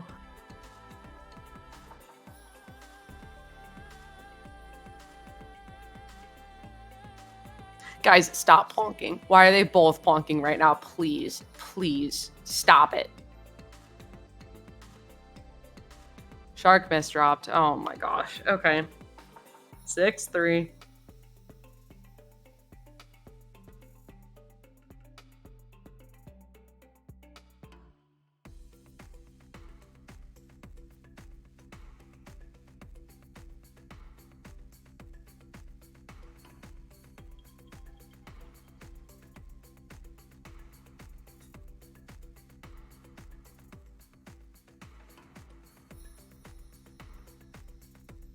Oh my goodness.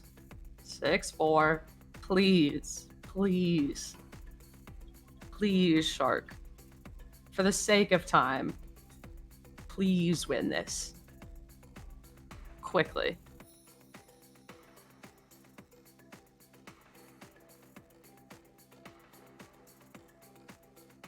Oh my gosh. Please. Okay. I thought that they were misdropping out of that round, but they didn't.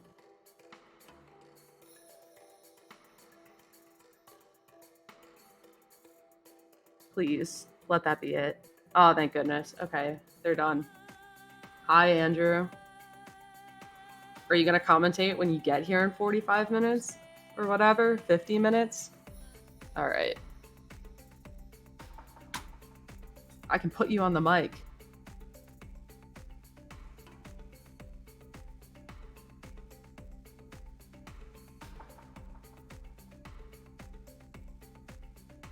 Surely this one match won't take 50 minutes. Well, I mean, like after that, there's other matches, Andrew. There's more of a bracket.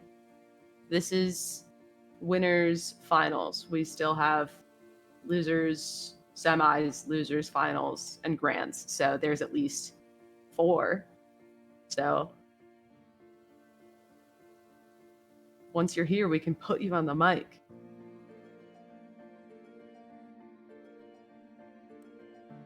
$1:30 a.m. Oh no.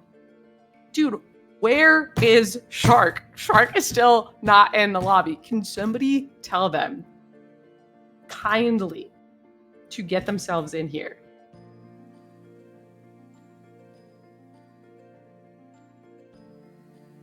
Like, does anybody in this room have them on their friends list? Can somebody click the button? I love clicking the button if I have them on their friends list, but I do not.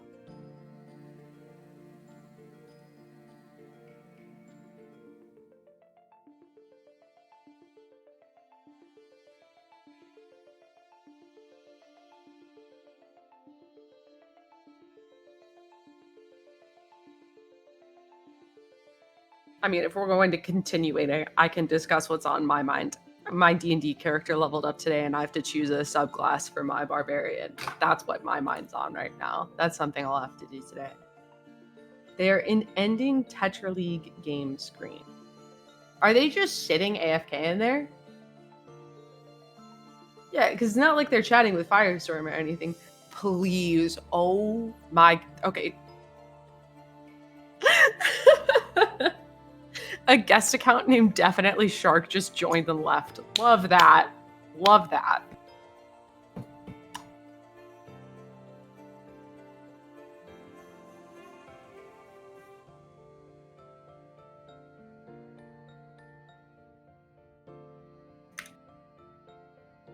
They have 2 minutes left. Please, can we not take this down to the final 30 seconds? Like, can we not take this down to the final 30 seconds, please? I'm so glad I cleaned my apartment before this tournament. Really using those 10 minutes. Yeah.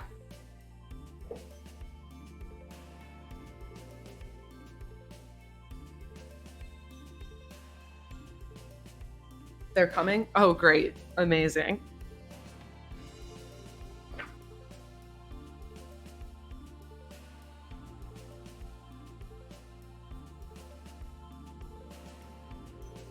All right. Taking it down to the wire yet again. Here they are.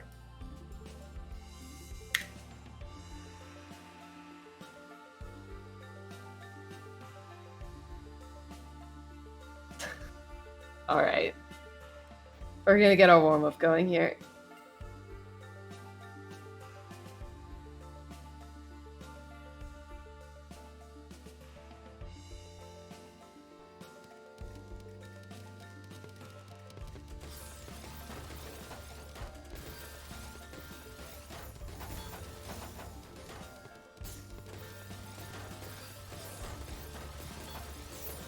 What in the all spins? I'm not even gonna. I'm gonna use this as my rest time. Okay. All right. Winners finals, everyone. 1 seed versus 2 seed. First to 11. We will get this underway.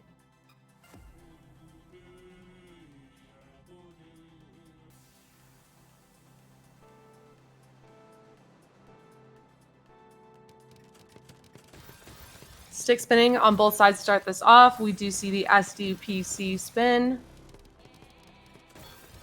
into a 6-3 stack from both sides here. Shark's just refusing to stack into the garbage thus far, finally getting done into it. Both players break their back-to-back in the process. Shark up at the top of the board, forced to break, while Kuro is maintaining that back-to-back. We do see the -8 appear on Shark's board, but they are still able to find the kill as Kuro is greeding a little bit up at the top of the board. Only a little bit of greed here.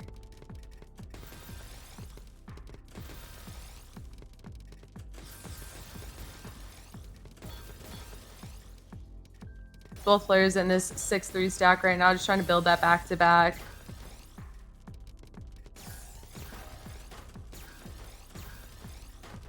Ooh.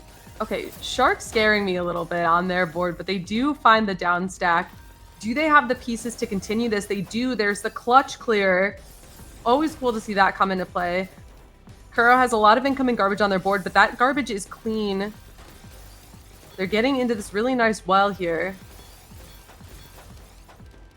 Ooh, that misdrop there from Shark is going to close off their well for a bit, but they turn it into a nice donation and deal with the incoming garbage very cleanly. Kuro up at the top of the board here. They have the pieces to get out for now. The clutch clear comes in for them, but they don't have the continuation. And we see a second point for Shark here.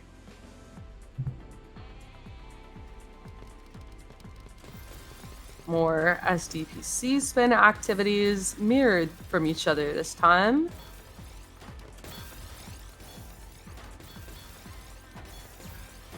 Nice little STSD there from Kuro's side. That's an interesting way to continue it.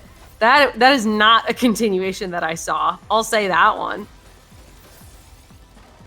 And that interesting little continuation helps Kuro stay alive, but not long enough as Shark finds the killing blow.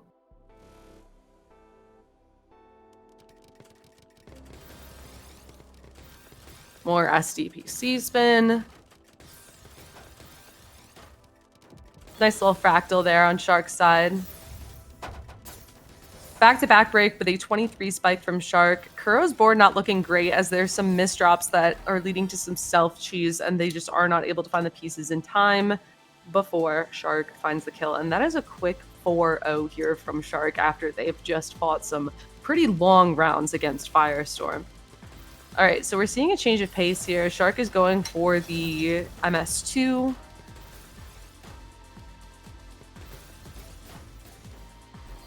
Yeah, Kuro finding the beginning of a down stack there, but not enough.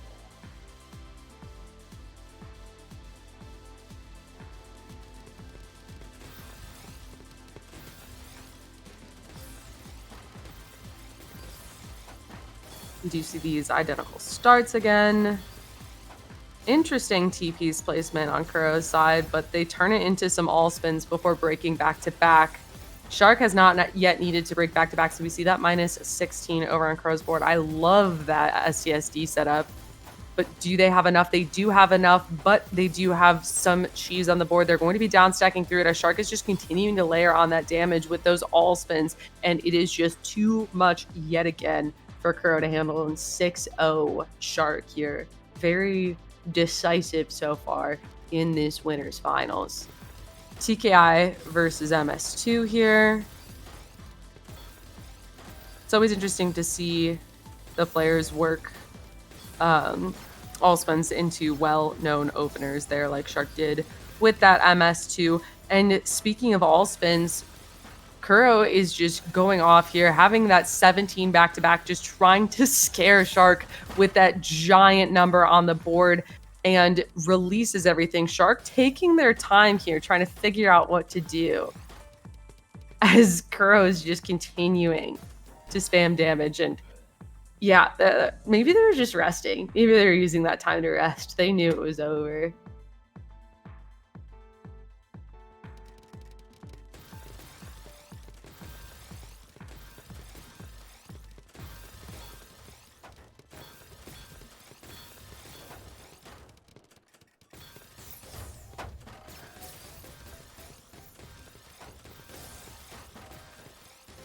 Yeah, both players finding the pressure to not allow the other to build up too much back-to-back here. Kuro's the one with the back-to-back right now, pressuring Shark, who's on the down stack. A little bit of a change of pace.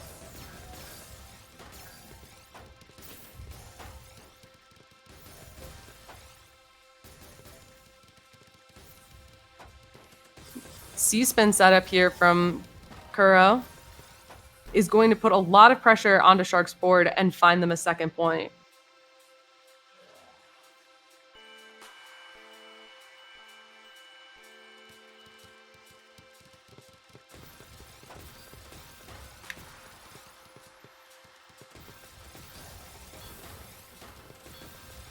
Fast open here from Shark, whereas we see Kuro with some misdrops on their board. That's leading them to sit at the top with that -11. They're on the down stack for now, that -13 ticking up. Misdrops fixed well.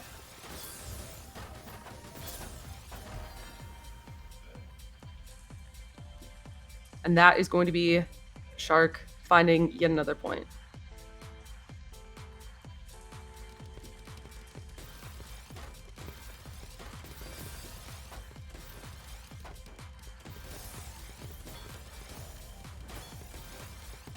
Shark is the one building up that back-to-back, as these all spins at the bottom of the board, definitely taking a little bit of their time to think here. But not too much time. It's barely slowing them down at all, and they do find that spike. That's going to force Kuro to break, and Kuro has that Z misdrop up the top of the board. They find some of the pieces in time, but not enough, and Shark is getting close to taking this winners finals.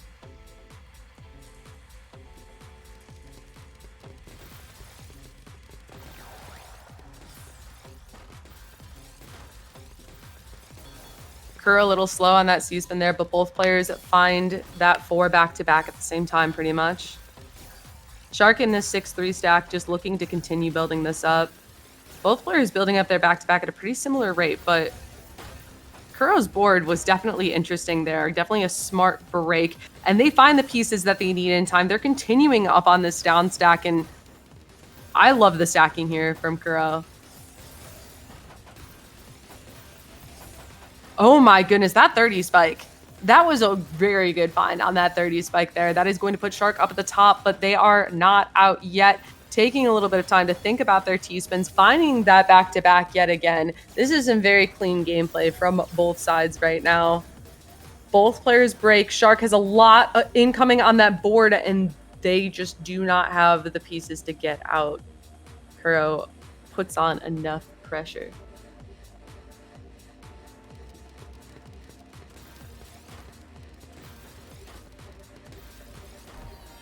Oh. Interesting. That was over faster than I could comprehend it. I looked away for half a second, and the round was over. 4-8 now, and we do have the SDP C-spin versus the C-spin opener. That Z piece is kind of left hanging there from Shark, but they recover it. I love the DT setup there. Both players pausing. It seems like Kuro was more of plonking or one of them was plonking, one of them was thinking. Sometimes it's hard to tell. But the I miss drop there. The 29 spike is great there from Kuro. Shark trying to get out with that I piece, but then they just drop it in the wrong column, and that does end the round. Shark with the SDPC spin here.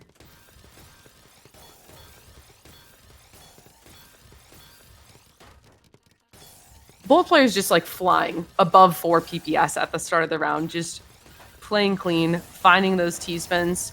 Shark breaks with a 44 spike. Yeah, and some misdrops up at the top of the board and the round, but that is still difficult to live through.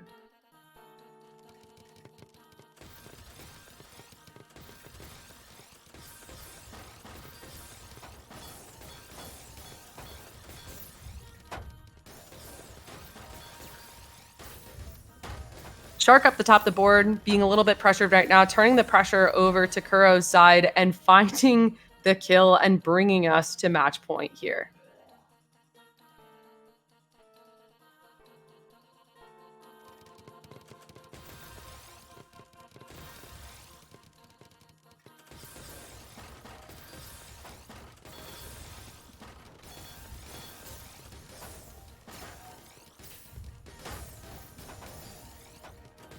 Kuro gets the 2 eyepieces they need in time to stay alive here. Shark with a cut copy is staying close to the bottom of the board for now. Some all-spin setups with a 14 spike. More all-spins on the way down.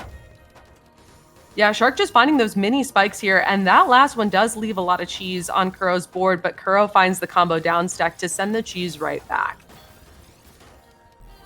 And that is going to be, oh, that T misdrop settles it, and that is going to be game. So Shark is going to continue on to grand finals, staying in the winner's side of the bracket here. Well,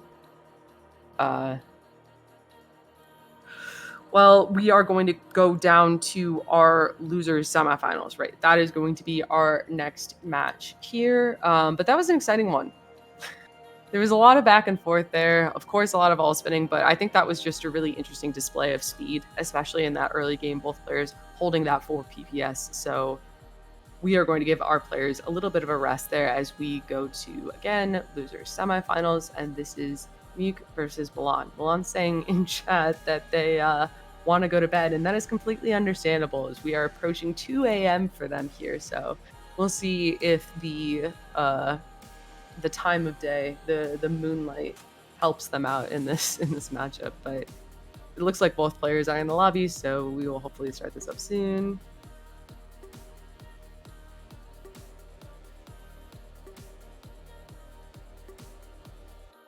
Looks like players do want to warm up, so we are getting that going.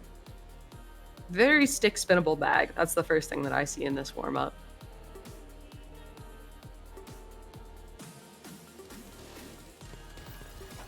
Neither player goes for stick spin. Honestly, love that.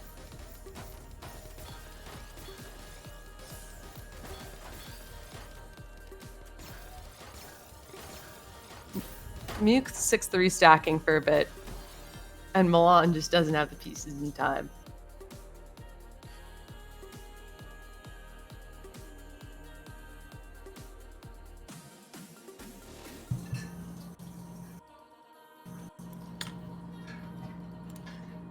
We are going to get our match started here as our players are exchanging GL HFs. And let's get into it. Loser semifinals.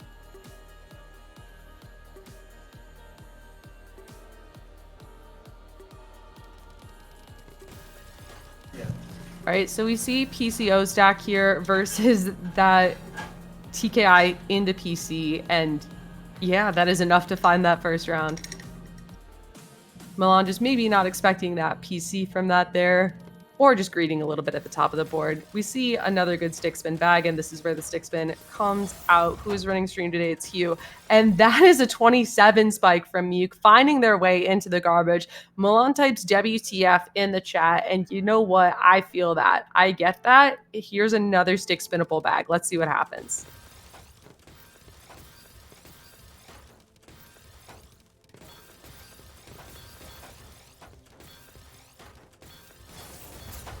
All right, Muke finding that 20 stack in that, or 20 spike in that down stack, and that's going to leave a lot of cheese on Milan's board. They're pushed up to the top here. Definitely a little bit slower, as maybe that approaching 2 a.m. is reasonably so getting them. I don't think I could play this game well at 2 a.m. Sailboat versus stick spin here.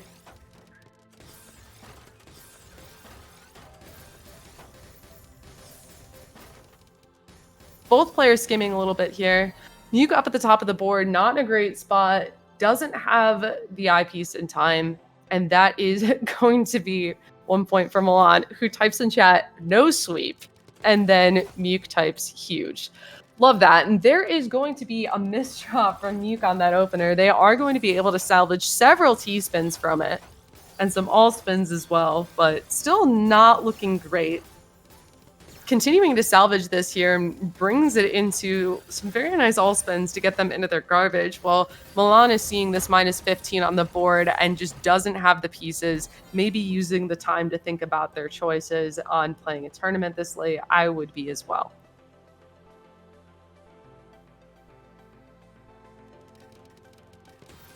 Sailboat versus PCO stack.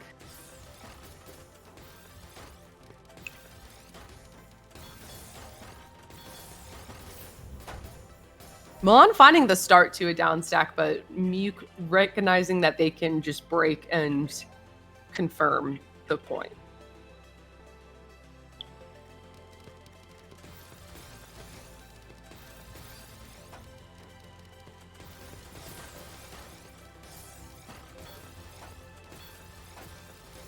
Milan going for some all spins here, choosing to just down stack instead. Well, Muke has a misdrop on that eyepiece that's going to slow them down a bit here.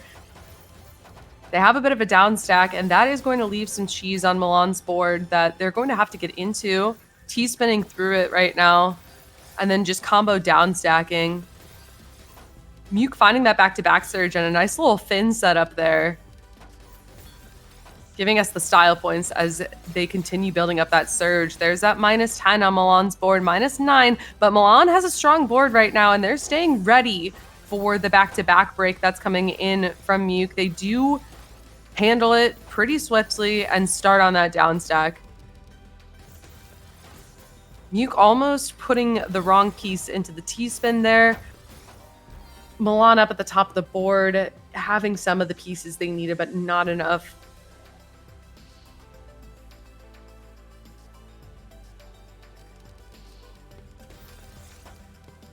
Stick spin versus what looked to me like a misdrop TKI. Muke up at the top of the board here doesn't really have the pieces to get out. They're trying to look for something. They have a couple of the pieces, but not enough, and that's going to be a second point for Milan.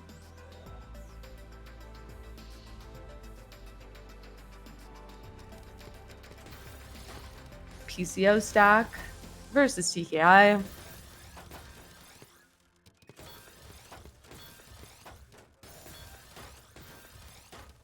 Muke slowing down for some all spins here, ultimately choosing to break, then misdropping. Milan trying to spin the eyepiece down, and they do actually find the spin. Both players kind of slowing down for a bit there for different reasons, but we've now sped back up. Does Muke have the pieces to get out? Yes, they do. They are just fine and working on that down stack until that S misdrop. They build the overhang for the Z-spin triple. Love to see that. And are continuing on with this down stack. Ooh, just barely get out in time, but then they see that -9 on the board, and Milan does not even need to break back-to-back to bring us to 3-6 and types Pog in the match chat. Very stick spinnable bag, and that's what both players are going to look like they're starting off doing. Muke misrotated the T-spin there, and that's going to lead to their differing starts. Muke building up that back-to-back. They break it, but none of that really gets its way to Milan's board, and the follow-up, though, does find its way over.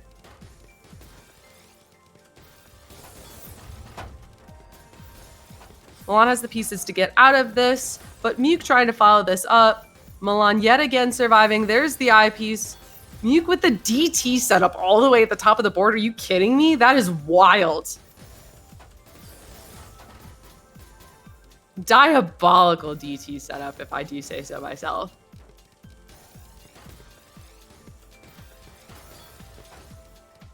All right, there's Muke finding the back-to-back surge with a nice Z-spin triple for the fans.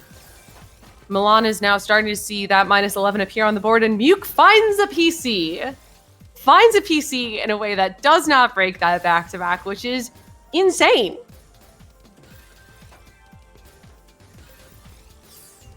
Oh, and the misrotate on the S-spin there is going to break back-to-back. However, it is enough to find the point. I say, ooh, it breaks back-to-back, as in I can tell that Muke did not want to break back-to-back there, but it does ultimately find them the point.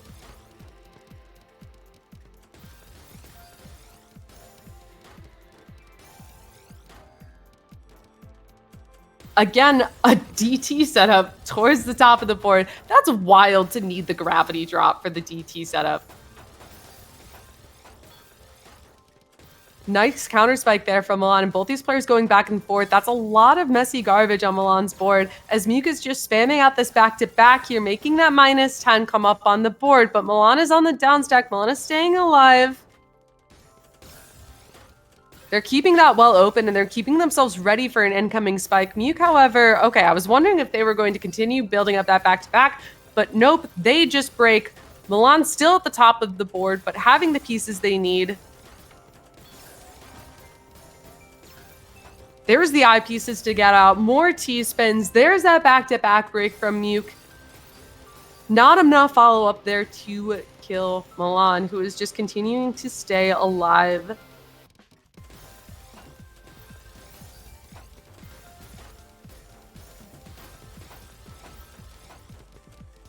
Muke building up this back-to-back. There's a Kaidan there in this 9-0 stack. They break.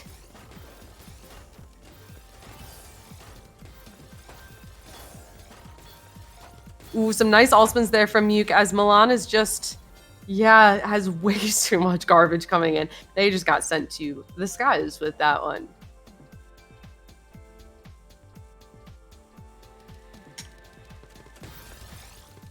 Sailboat versus Stickspin here.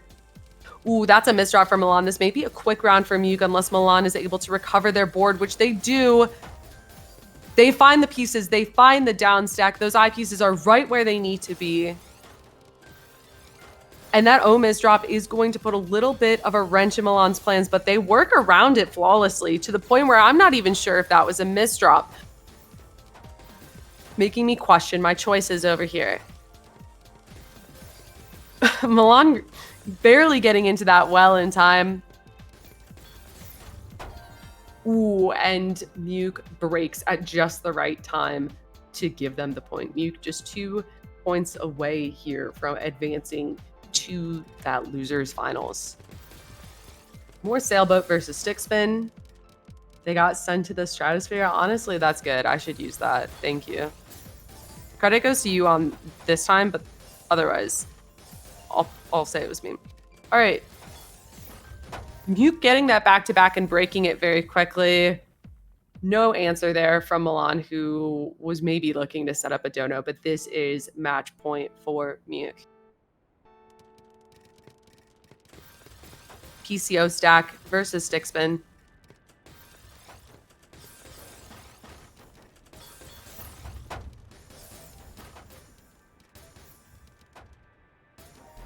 All right, and that is game there as Milan did not have an answer to that one. Honestly, very well played.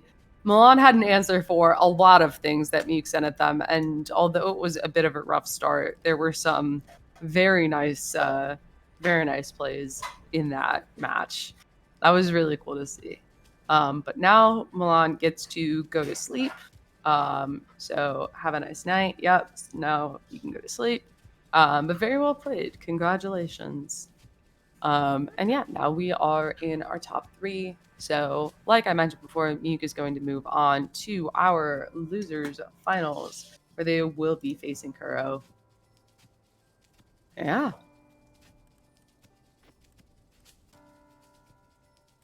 And here we go. Muke versus Kuro for our losers finals.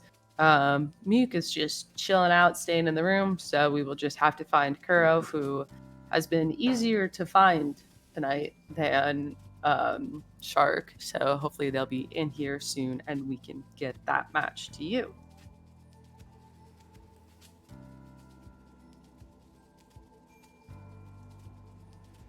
Yeah.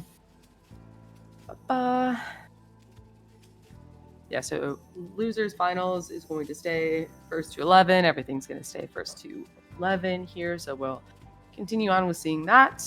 Yeah, once Kuro gets in this room. If anybody wants to summon them, please do so.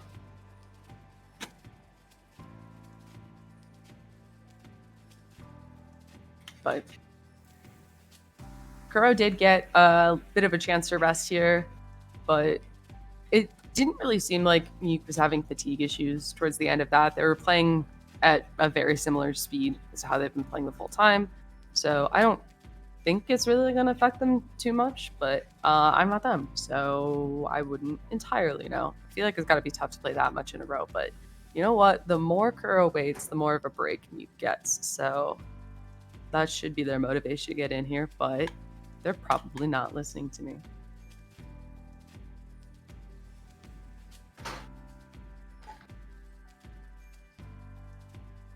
But, you know, I've got my cat here. He's very excited. for the match to start. He's very excited to see this match. So, Kuro, if you're listening, do it for my cat.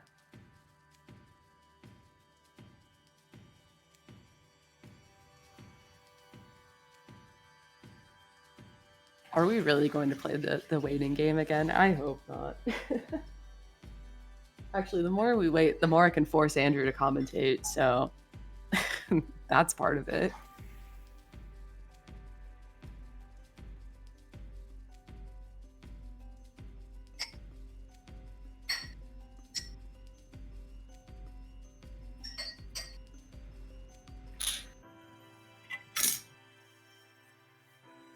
And they are here. Love to see that.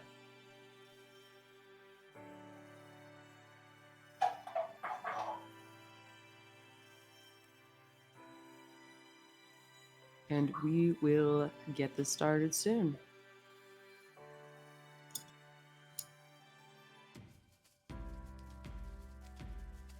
All right, looks like no warm-up. So we will get right into it. Losers finals, first to 11, 2 seed versus 3 seed. Muke versus Kuro. Let's get started.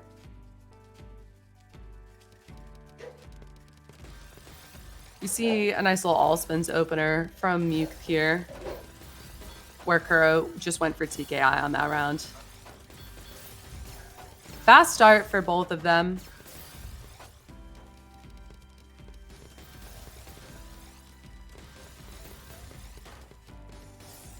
It's always interesting to hear. There's a lot of soft dropping going on from Kuro's side. It's always odd to hear that audio. Muke up at the top of the board here, but they have a very clean well to downstack through, and the pieces to do it are there, but they don't have what they need to deal with the follow-up, and that 22 spike from Kuro is going to be the end of the first round.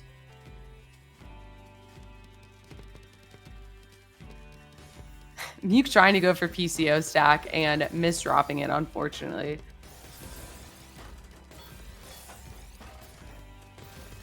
Muke with a couple more misdrops here. They get a handle on their board.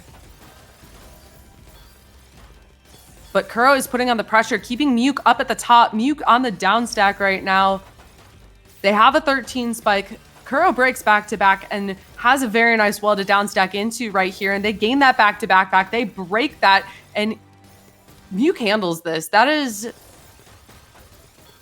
an interesting little setup there from Muke. Ooh, and that's not looking good up at the top of the board. Yeah, that eyepiece is not going to help out in that situation. That is a quick 2 points for Kuro here.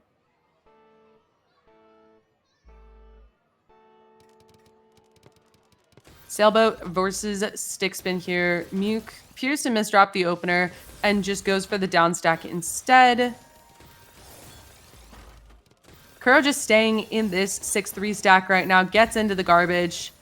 Muke not looking great at the top of the board. That -9 is there. They deal with the incoming garbage from that break very well, but then they misdrop right at the top. Don't gain well access back quickly enough.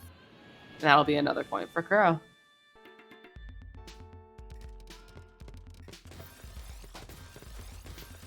Muke going for just some freestyle, question mark, all spins. That looks freestyle to me.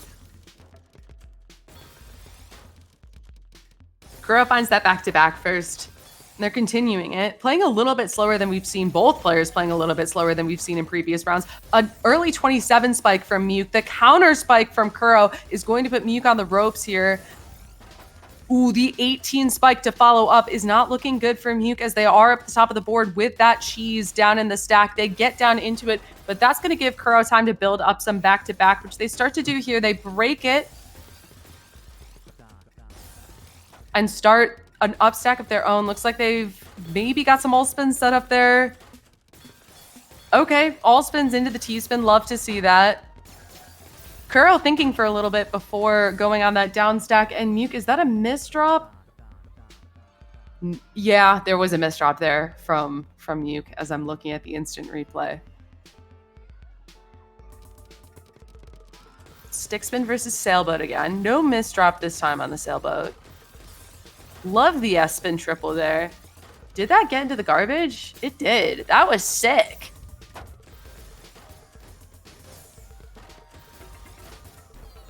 Ooh, and Muke not finding a way out of the pressure fast enough.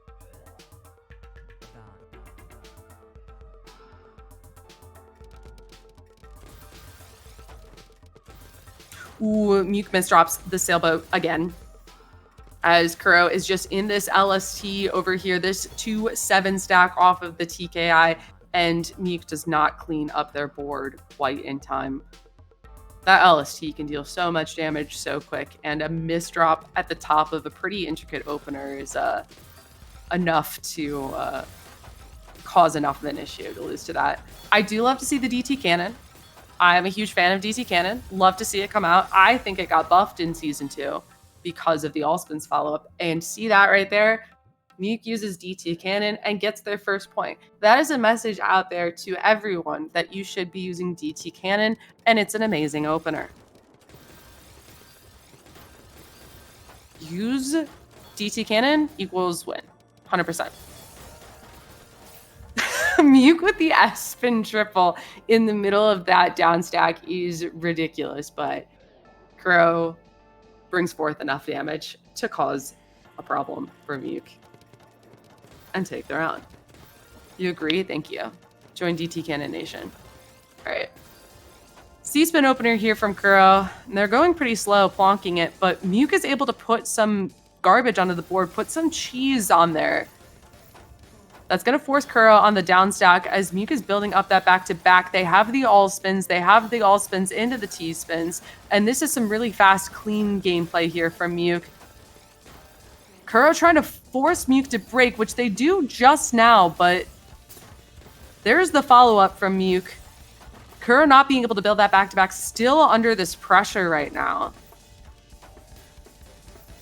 Hesitating a little bit as Muke is in the driver's seat for a bit. Muke also hesitating, and we're returning to a bit more neutral as Kuro finds their back-to-back. Muke finds a back-to-back and breaks it, but that S misdrop over the well may have been the difference to not find a kill. No, the T-spin.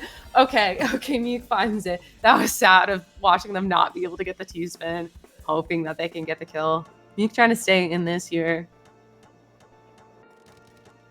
Ooh, the misdrop on the PCO upstack there. I'm assuming that's what that was. SDPC spin from Kuro. They set off the C-spin. Both players finding that back-to-back. Muke with some creative all-spins. Kuro up at the top of the board has not broken that back-to-back yet. Is still maintaining that back-to-back, getting into the well. Ooh, the back-to-back break was not enough, but the follow-up was. And this is getting more and more difficult for Muke to bring back at this point. But they're still going to try. There's nothing else you can do in this situation. Muke with the all-spins at the bottom of the board.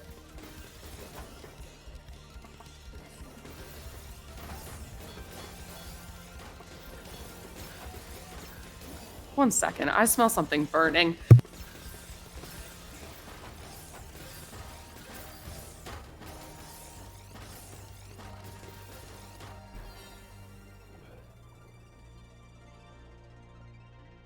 Okay, I think we're fine. It does smell like it, right? Maybe. Yeah, okay, I'm not crazy. Okay, so we're continuing on. People have been alerted of the situation, and we're good now. All spins. Love to see them. Love to continue to see them. LST, also great. 6-3, also great. Ooh, these are some nice spins for Muke here to try to stay alive, but Kuro puts forth enough damage to bring us to match point.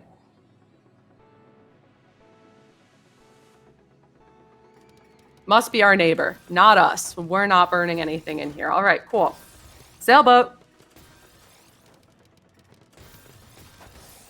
Muke breaks that back-to-back.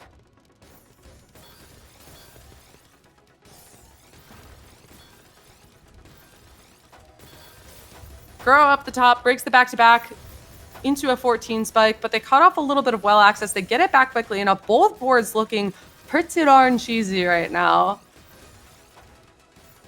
Kuro on the down stack definitely won't be getting back-to-back for a while. Muke also has a little bit of cheese on their board, a little bit of self-imposed cheese there. finding a T-spin out of it into a combo down stack, and Kuro just finds the small spike to end the game. Wow. Very, very well played from both sides there. All spins, love to see it. But we are going to see Kuro move up to grand finals to play against Shark. So we will have a rematch of winners finals in grand finals.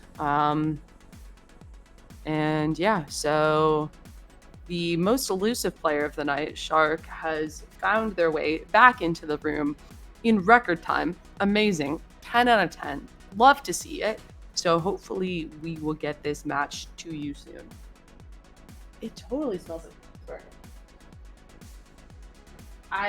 like it's not me. It's not in this apartment. If the fire alarm goes off, you'll be able to hear it through the mic, and we'll still probably be fine.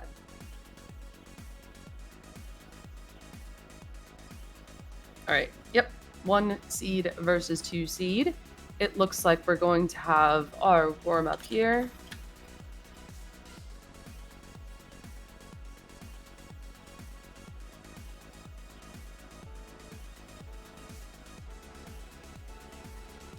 All right. Stick spinning. Love to see it.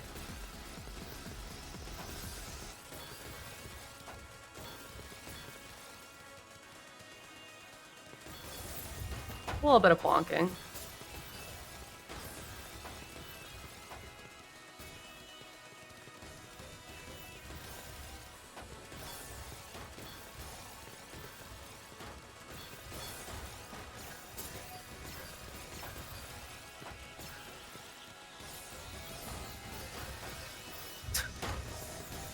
That was a cute sequence there from Kuro. Yep, and there's your warm-up. There it is, folks.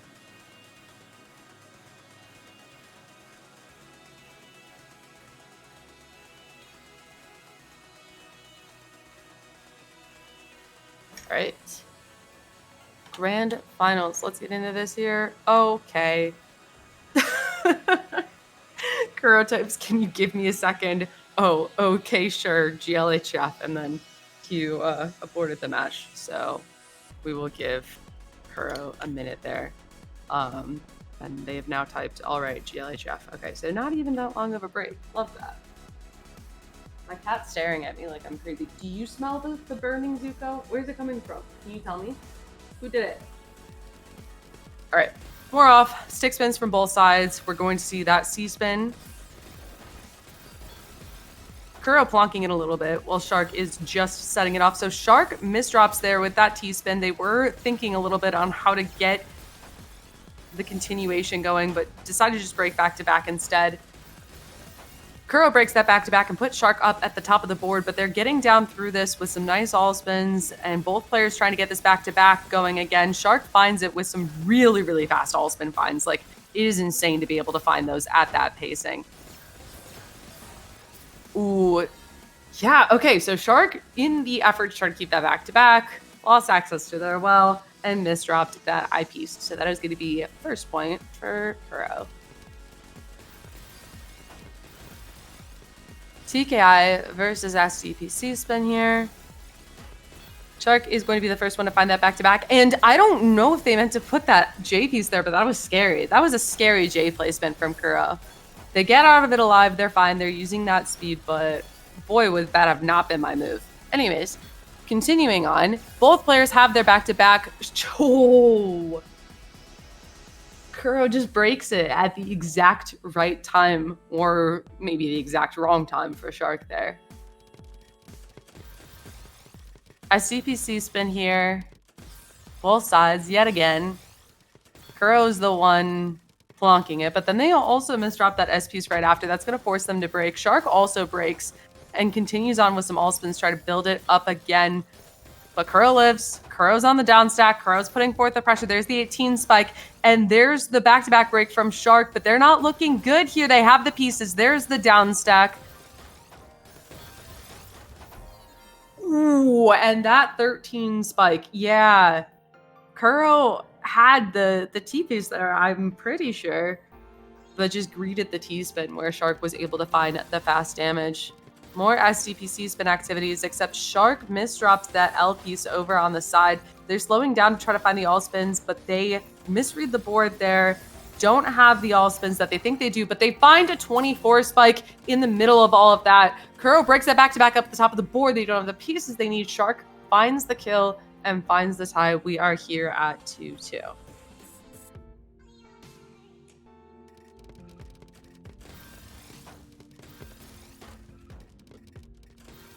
Quite the board there on Shark's side.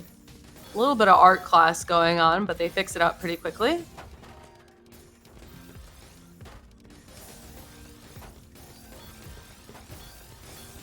Kuro just spamming out this back-to-back here, building this up quickly.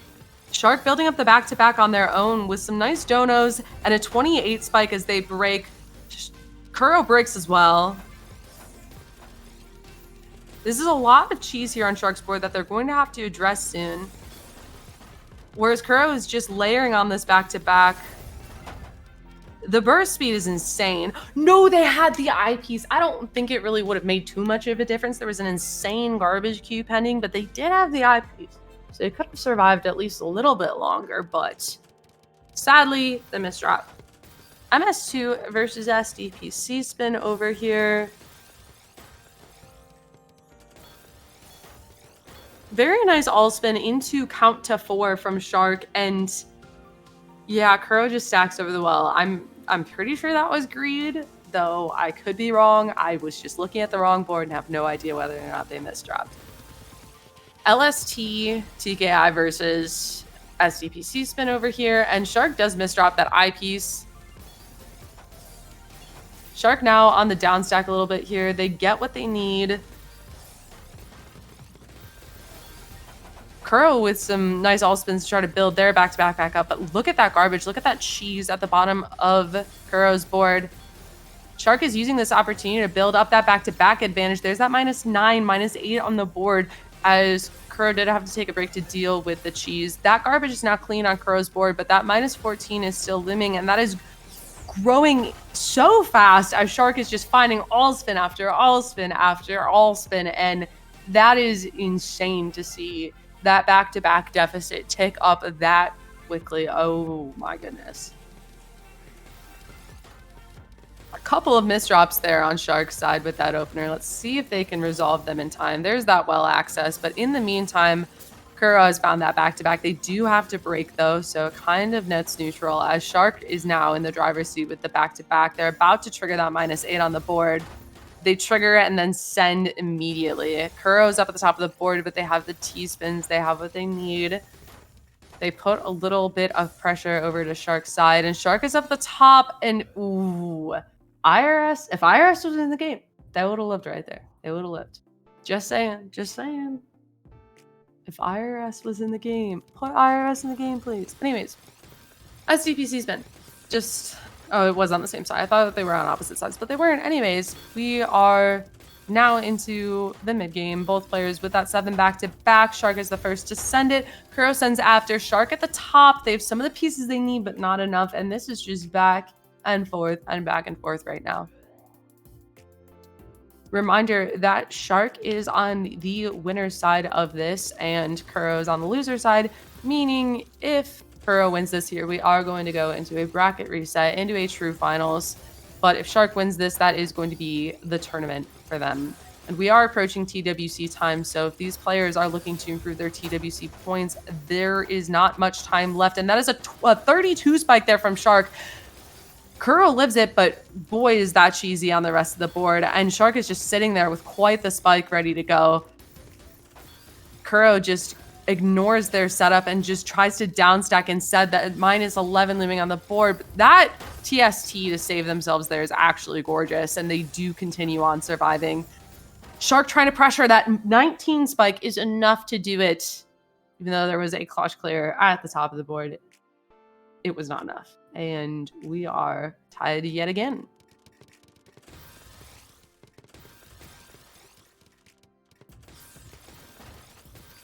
A little bit of plonking from Kuro's side.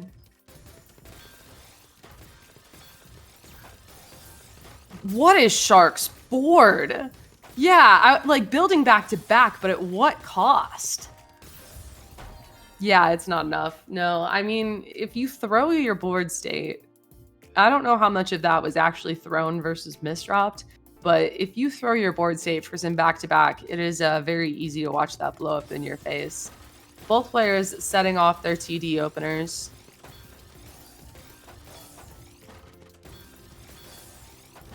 Both players finding that back-to-back. Sharks back-to-back growing a little bit faster here. They slow down, take their time, figure out how they want to do this, and Shark has a 33 spike. But Kuro lives it, Kuro tanks it, they're ready to go. And Shark finds the back-to-back, finds this cut copy here, breaks that back-to-back in a 22 spike. Kuro lives it, they have the pieces, they have the spike. Both players having that spike there and just kind of ending up neutral. Insane to see so much of this back and forth right here. A little bit of a quiet moment there, a little bit awkward. But loud again as Kuro breaks that back-to-back, sends it all to Shark, who is handling this well. And oh, that eye misdrop from Shark right at the top of the board is not looking good for them. They don't have the pieces they need to get out, and Kuro takes a 2-point lead.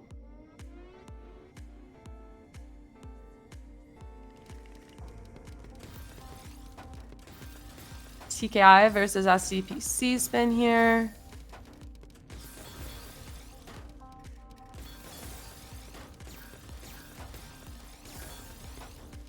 Shark just spamming out this back-to-back, climbing quickly, but so is Kuro. And Shark breaks with a 36 spike, but Kuro has the survival. Kuro has the down stack, and they send a 16 counter spike of their own.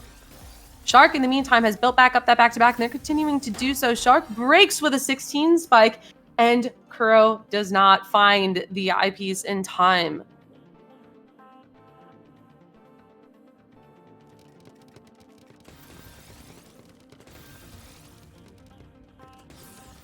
Both players setting off that C-spin on the SDPC spin. 1924 spike there from Kuro is just too much for Shark to handle. They're just not able to get into that well.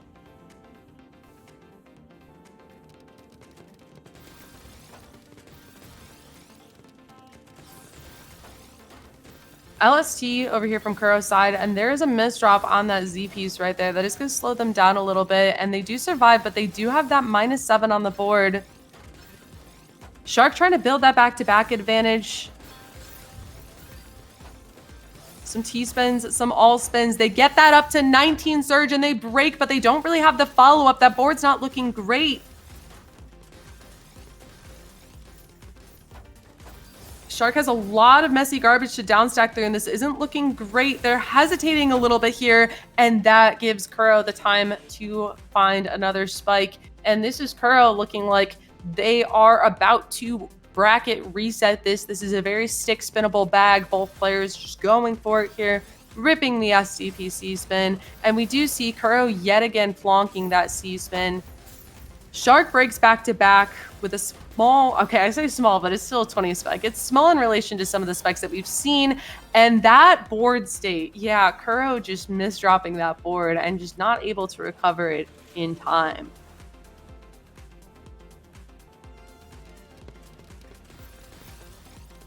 Both players going for the SCPC spin yet again. Kuro with that really clean well and making great use of it. Shark breaks back to back in a 23 spike. Kuro survives it and sends them back. Ooh, Shark up at the top. Kind of in a sticky situation, but they're downstacking through this really well, finding the all spins along the way. And oh my, what is that? To be able to be pressured by the other player and still find the time for those T-spins and all spins is just insane to see. Both players playing at or above, or close to or at 4 PPS.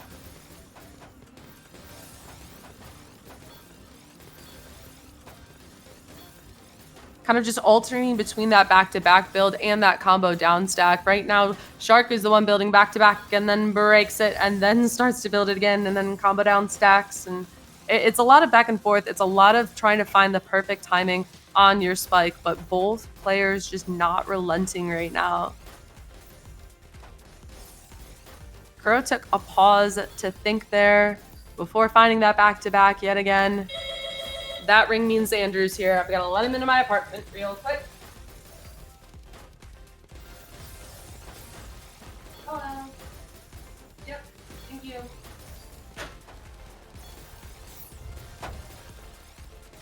Okay, I left the door unlocked for Andrew. And we do see some she's on Kuro's board as they are up at the top, and that is going to be Shark with the point. Trying to claw this back and end the bracket. Another very easy stick spin bag, but Kuro goes for the TKI instead into the LST.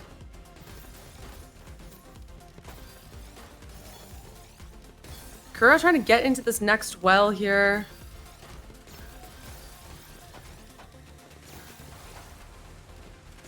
Kuro's the one building up more of the back-to-back right now, but Shark has a lot of ball spins in rapid succession that is going to force Kuro to break.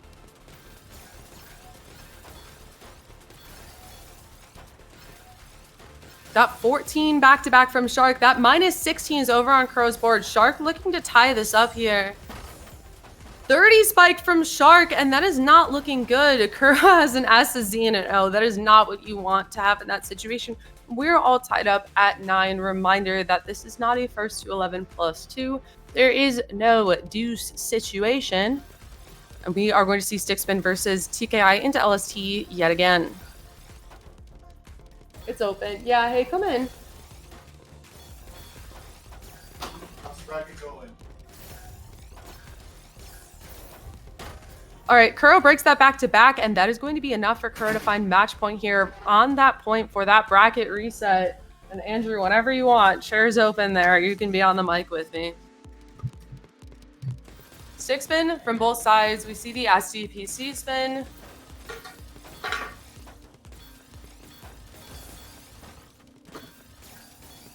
We do see both players building up that back-to-back here. Shark up at the top of the board. That minus 11 looming. They find the down stack. They stay alive for now. Ooh. That was bracket reset. What do you got to say about that bracket reset, Andrew? I'm not too late. That's yeah, crazy. You're not too late. We What's still up, have another stream? match. They reset the bracket just for you. Stalling out the bracket just for me. Just so you can have Andrew on comms. Ooh, exactly. Interesting. It's flying. Yeah. Sorry, you kind of don't have a good view of the Twitch chat. All my shit is still all over the desk. No, There you you're go. good. Opening it up for you. Well, I mean, Twitch says like, Yeah. Yeah. hello, Dingo. Wow. I wasn't expecting an 11-point win or such a close set for Kuro to win that one. Maybe just out of touch. just a tad bit. But yeah, what's up, guys? Andrew How was your flight? Flight went pretty well. One of my bags got. You have you have 2 suitcases. One of them's mine. Yeah. Do you have a giant empty suitcase? I have a big suitcase, but I kind of packed too much. It was a little heavy. It was even heavier than the time when I first came here. That was like almost 4 weeks ago now. Yeah. All right, we are going true finals. Ooh, okay. Who do you got, Andrew? I'm not gonna lie. Well, I guess Andrew's fine. deciding. Our players are SDPC spinning. I guess fine for keeping up the AOC win so far. I think.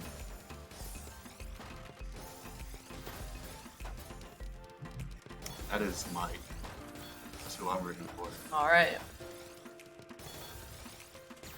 Shark is building up that back-to-back quickly, breaks it in a 20 spike, and that's going to put Kuro up at the top of the board. Now, it was a Z miss drop over to the side. That definitely wasn't helping them out. But Shark takes first point here. Do you want game audio? No, all right. All right, both players breaking and finding the down stack here. Ooh, miss drop there from Kuro. Second point to Shark.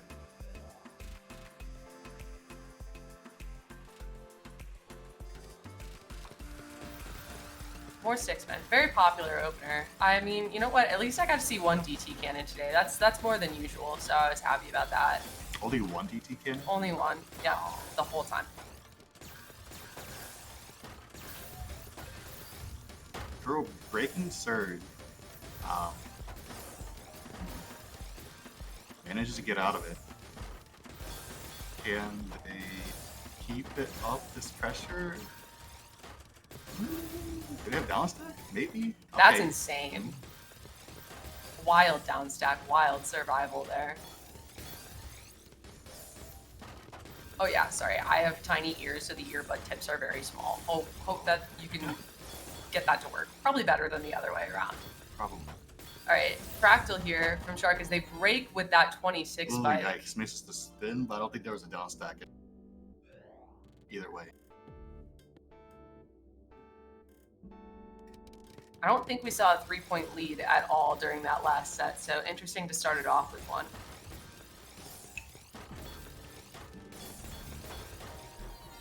Ooh. And that is a little bit of greed at the top of the board. Shark had that eyepiece in hold and just did not take it out in time.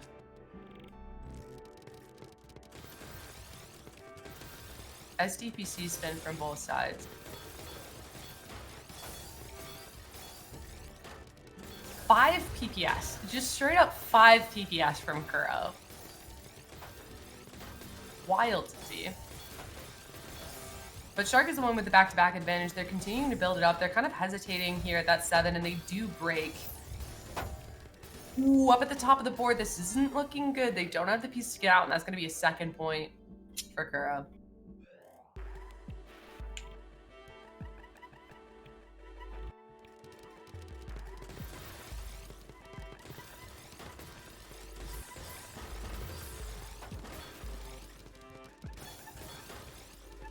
Three 6 stack here from Shark as they're up at the top of the board. Gain well access and continue on with the 25 spike.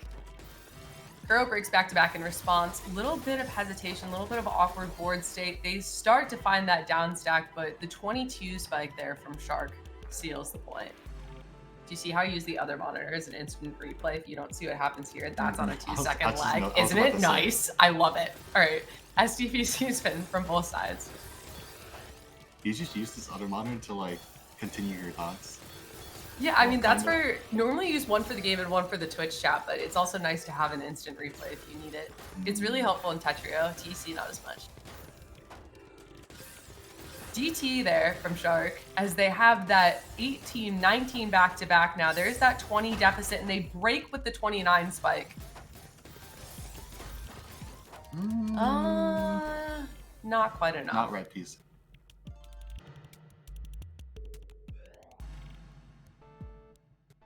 Shark bringing back the 3-point lead.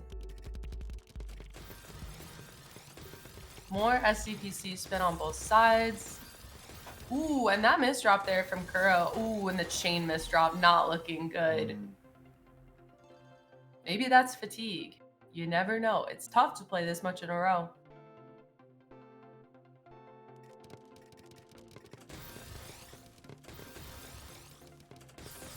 I love SDPC. I love seeing it. It's been every single point is just SDPC spin. I've given my 2 cents on it. I don't hate the players, I hate the game.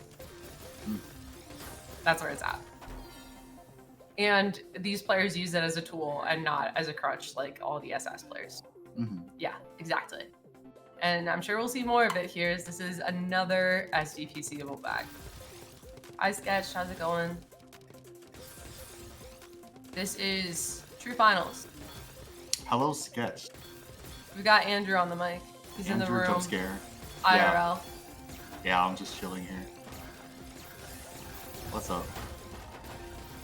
Chilling and watching this bracket reset match. Ooh, that Z misdrop there from Kuro, not looking great. They're going to have to figure that one out, and they do not figure it out in time as Shark is bringing this closer to tournament point.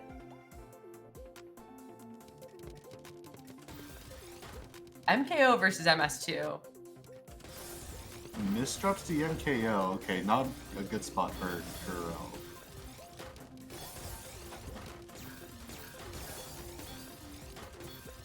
Applying, building up some back-to-back breaks. Okay, Kuro cancels it. We're back to neutral.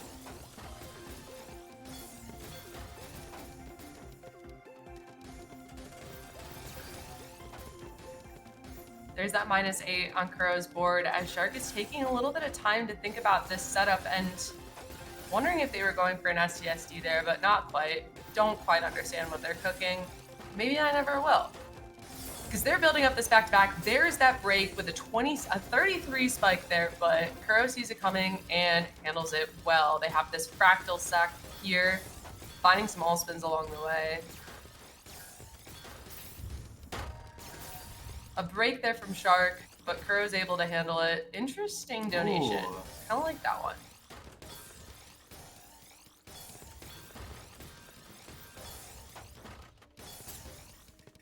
Shark with a little bit of self-imposed cheese, but they do figure it out. They get through it. Nice open well by Kuro. That's a Ooh. wild way to continue the back-to-back while down stacking through a somewhat messy board. That's wild. I love that there from Shark, and that does find them the point. That was sick. Kuro almost had the out there, but was just one piece too slow.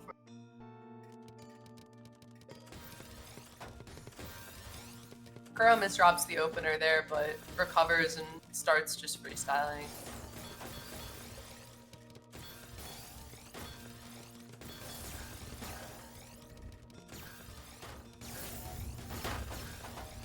One E spike from Shark as they break. Kuro breaks as well, but has some cheese on the board that they're going to have to down stack through. Shark is building up that back-to-back yet again.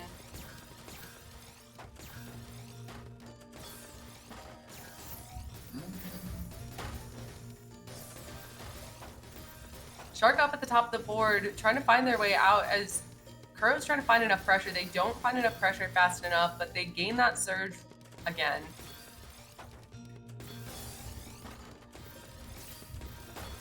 Kuro breaks. Not much of it makes its way to Shark's board, but forces them to break as well. Cut copy. There's that -8 on Shark's board, or sorry, on Kuro's board. There's the deficit, and there's the break with the 19 spike. Kuro tanks it, little bit of cheese down at the bottom, but a clean well for a lot of it, and that is a little bit of greed. A little bit of greed on that board with a 38 spike. Well, that's what happens when you greed. Apparently, 38 spike into the point. And now it is 93. This is tough if Kuro wants to bring this back.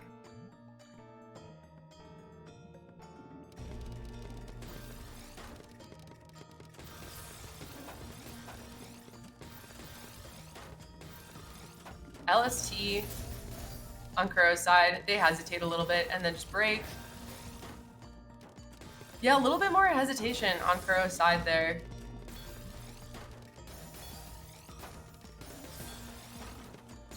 As Shark just has this like center 3-wide setup and the C-spin. Beautiful open counter 4, or not a counter, but like open well. Yeah, on flying and side takes the round with a giant spike and the 6 charge. tournament going point. Tournament point here for Shark. I don't really see a world where Kuro brings this back, but boy, I'm excited to see them try. Ooh, and that well is lucky for them. Lucky enough to find the point. Damn.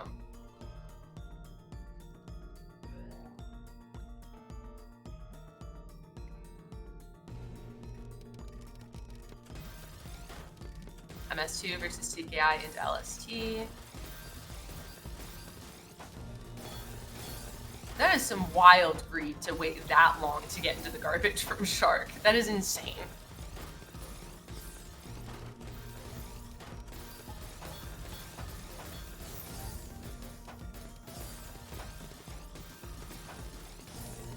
Both players now towards the bottom of their boards. Both looking for that back-to-back. Shark is the first to find it. Shark breaks in a 24 spike, but Kuro has the board to get out. They're staying alive, but Shark has quite the spike ahead of them. And that 26 spike doesn't really make its way to Crow's board. They do handle it well. This is wild. Little green from flying, but built up just a bit more surges enough to kill it. Curl. Oh. Ooh. And that is the tournament. Yeah. Shark comes back after the bracket reset to reclaim the winner's spot. And that is it for Stratosphere 138. Here, I can turn on the camera. I don't have eyebrows, but you can just ignore that. Say hi. Come on, both of us. Hello, guys. We have Andrew's suitcases, my cat, sniffing Andrew's stuff. I mean, that came from Japan. He's got to smell it. Yeah, there you go. Oh, we're waiting on if Hugh actually loads that up. But yeah, we're looking at my cat right now. You can pet him again. You just gotta like approach him. He's very nice. He's just like a little awkward. He's coming over. He wants to sniff you. Yep. And yeah. Shark will get some TWC points out of that. I'm sure the players know a bit more than me. Andrew's gotten up to pet the cat. Yeah. And a few cats. He prefers it when you pet his face, not his back. He's also just being a little awkward. Yeah, there you go. All right. I don't know, Hugh, if you've anything you would like to plug, but otherwise, I think we're good.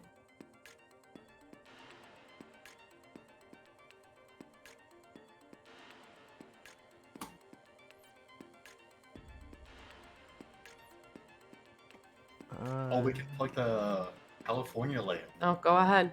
Here, you can have the mic. Sure. I don't know what to say. Well, actually, I kind of do. It's, oh, I need the information again. But from what I know, Stellar Evolution. It'll be.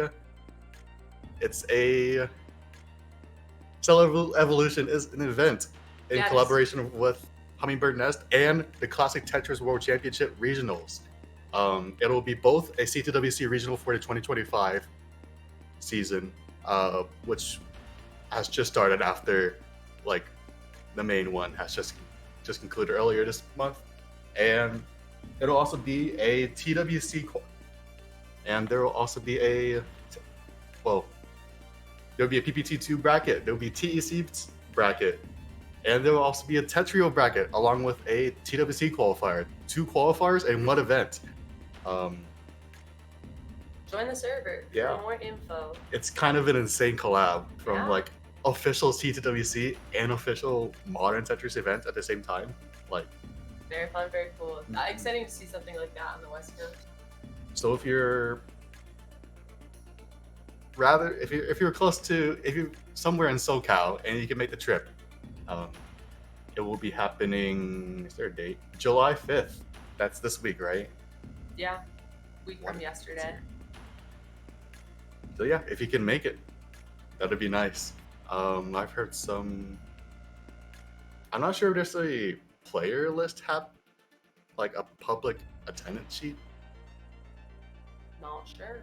Open, but there will be some. There'll be both classic and modern Tetris and block stacking players there, so you can get to mingle with other communities if you haven't had the chance to. Honestly, I love going over to the classic players at the tournaments when they're there and just like sitting down and like taking it in. It's really fun. Highly recommend. If you ever been to a classic Jackbox session, it is wildly different from any of the modern ones I've ever been to. That's for sure. They're cool folk, and I'd like to see players just. I like to see more people just enjoy other Tetris game as a whole. So if you can make it, come on over. Play if you're a modern player. Play classic. If you're a classic player, play well. I'm not sure if any classic players are watching this, but if you're a classic player, you can play to any of the modern brackets. It'll be cool. It'll be at a Cooper's Esports Gaming Center in Irvine, California. should be making out. There's the Discord links for C2WC for the classic portion and the modern portion in chat that Sketch just linked. And I think that'll be it. Ooh, Zubu just came out. Yeah, if you, he'll jump off. If you, Yeah, that should be everything. Yeah, there's Yeah. He was talking. yeah, What is it? Just say. she's saying that's it. Okay. I don't think Yeah, I literally just got stream here. can see cat because that would That's need fine. a I can see video cat, not link. subscribers. For real. That's fine. Raid star, okay. Slash raid. Call me Stafor. Did they just hear you say Stafor out loud, or did only I hear that? I have no idea what you're talking about.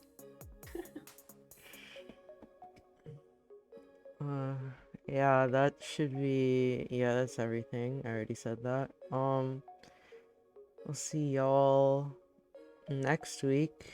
Usual Bye, time. Bye bye. fun. Our stream. And join Stellar Evolution. I love classic Tetris. Okay.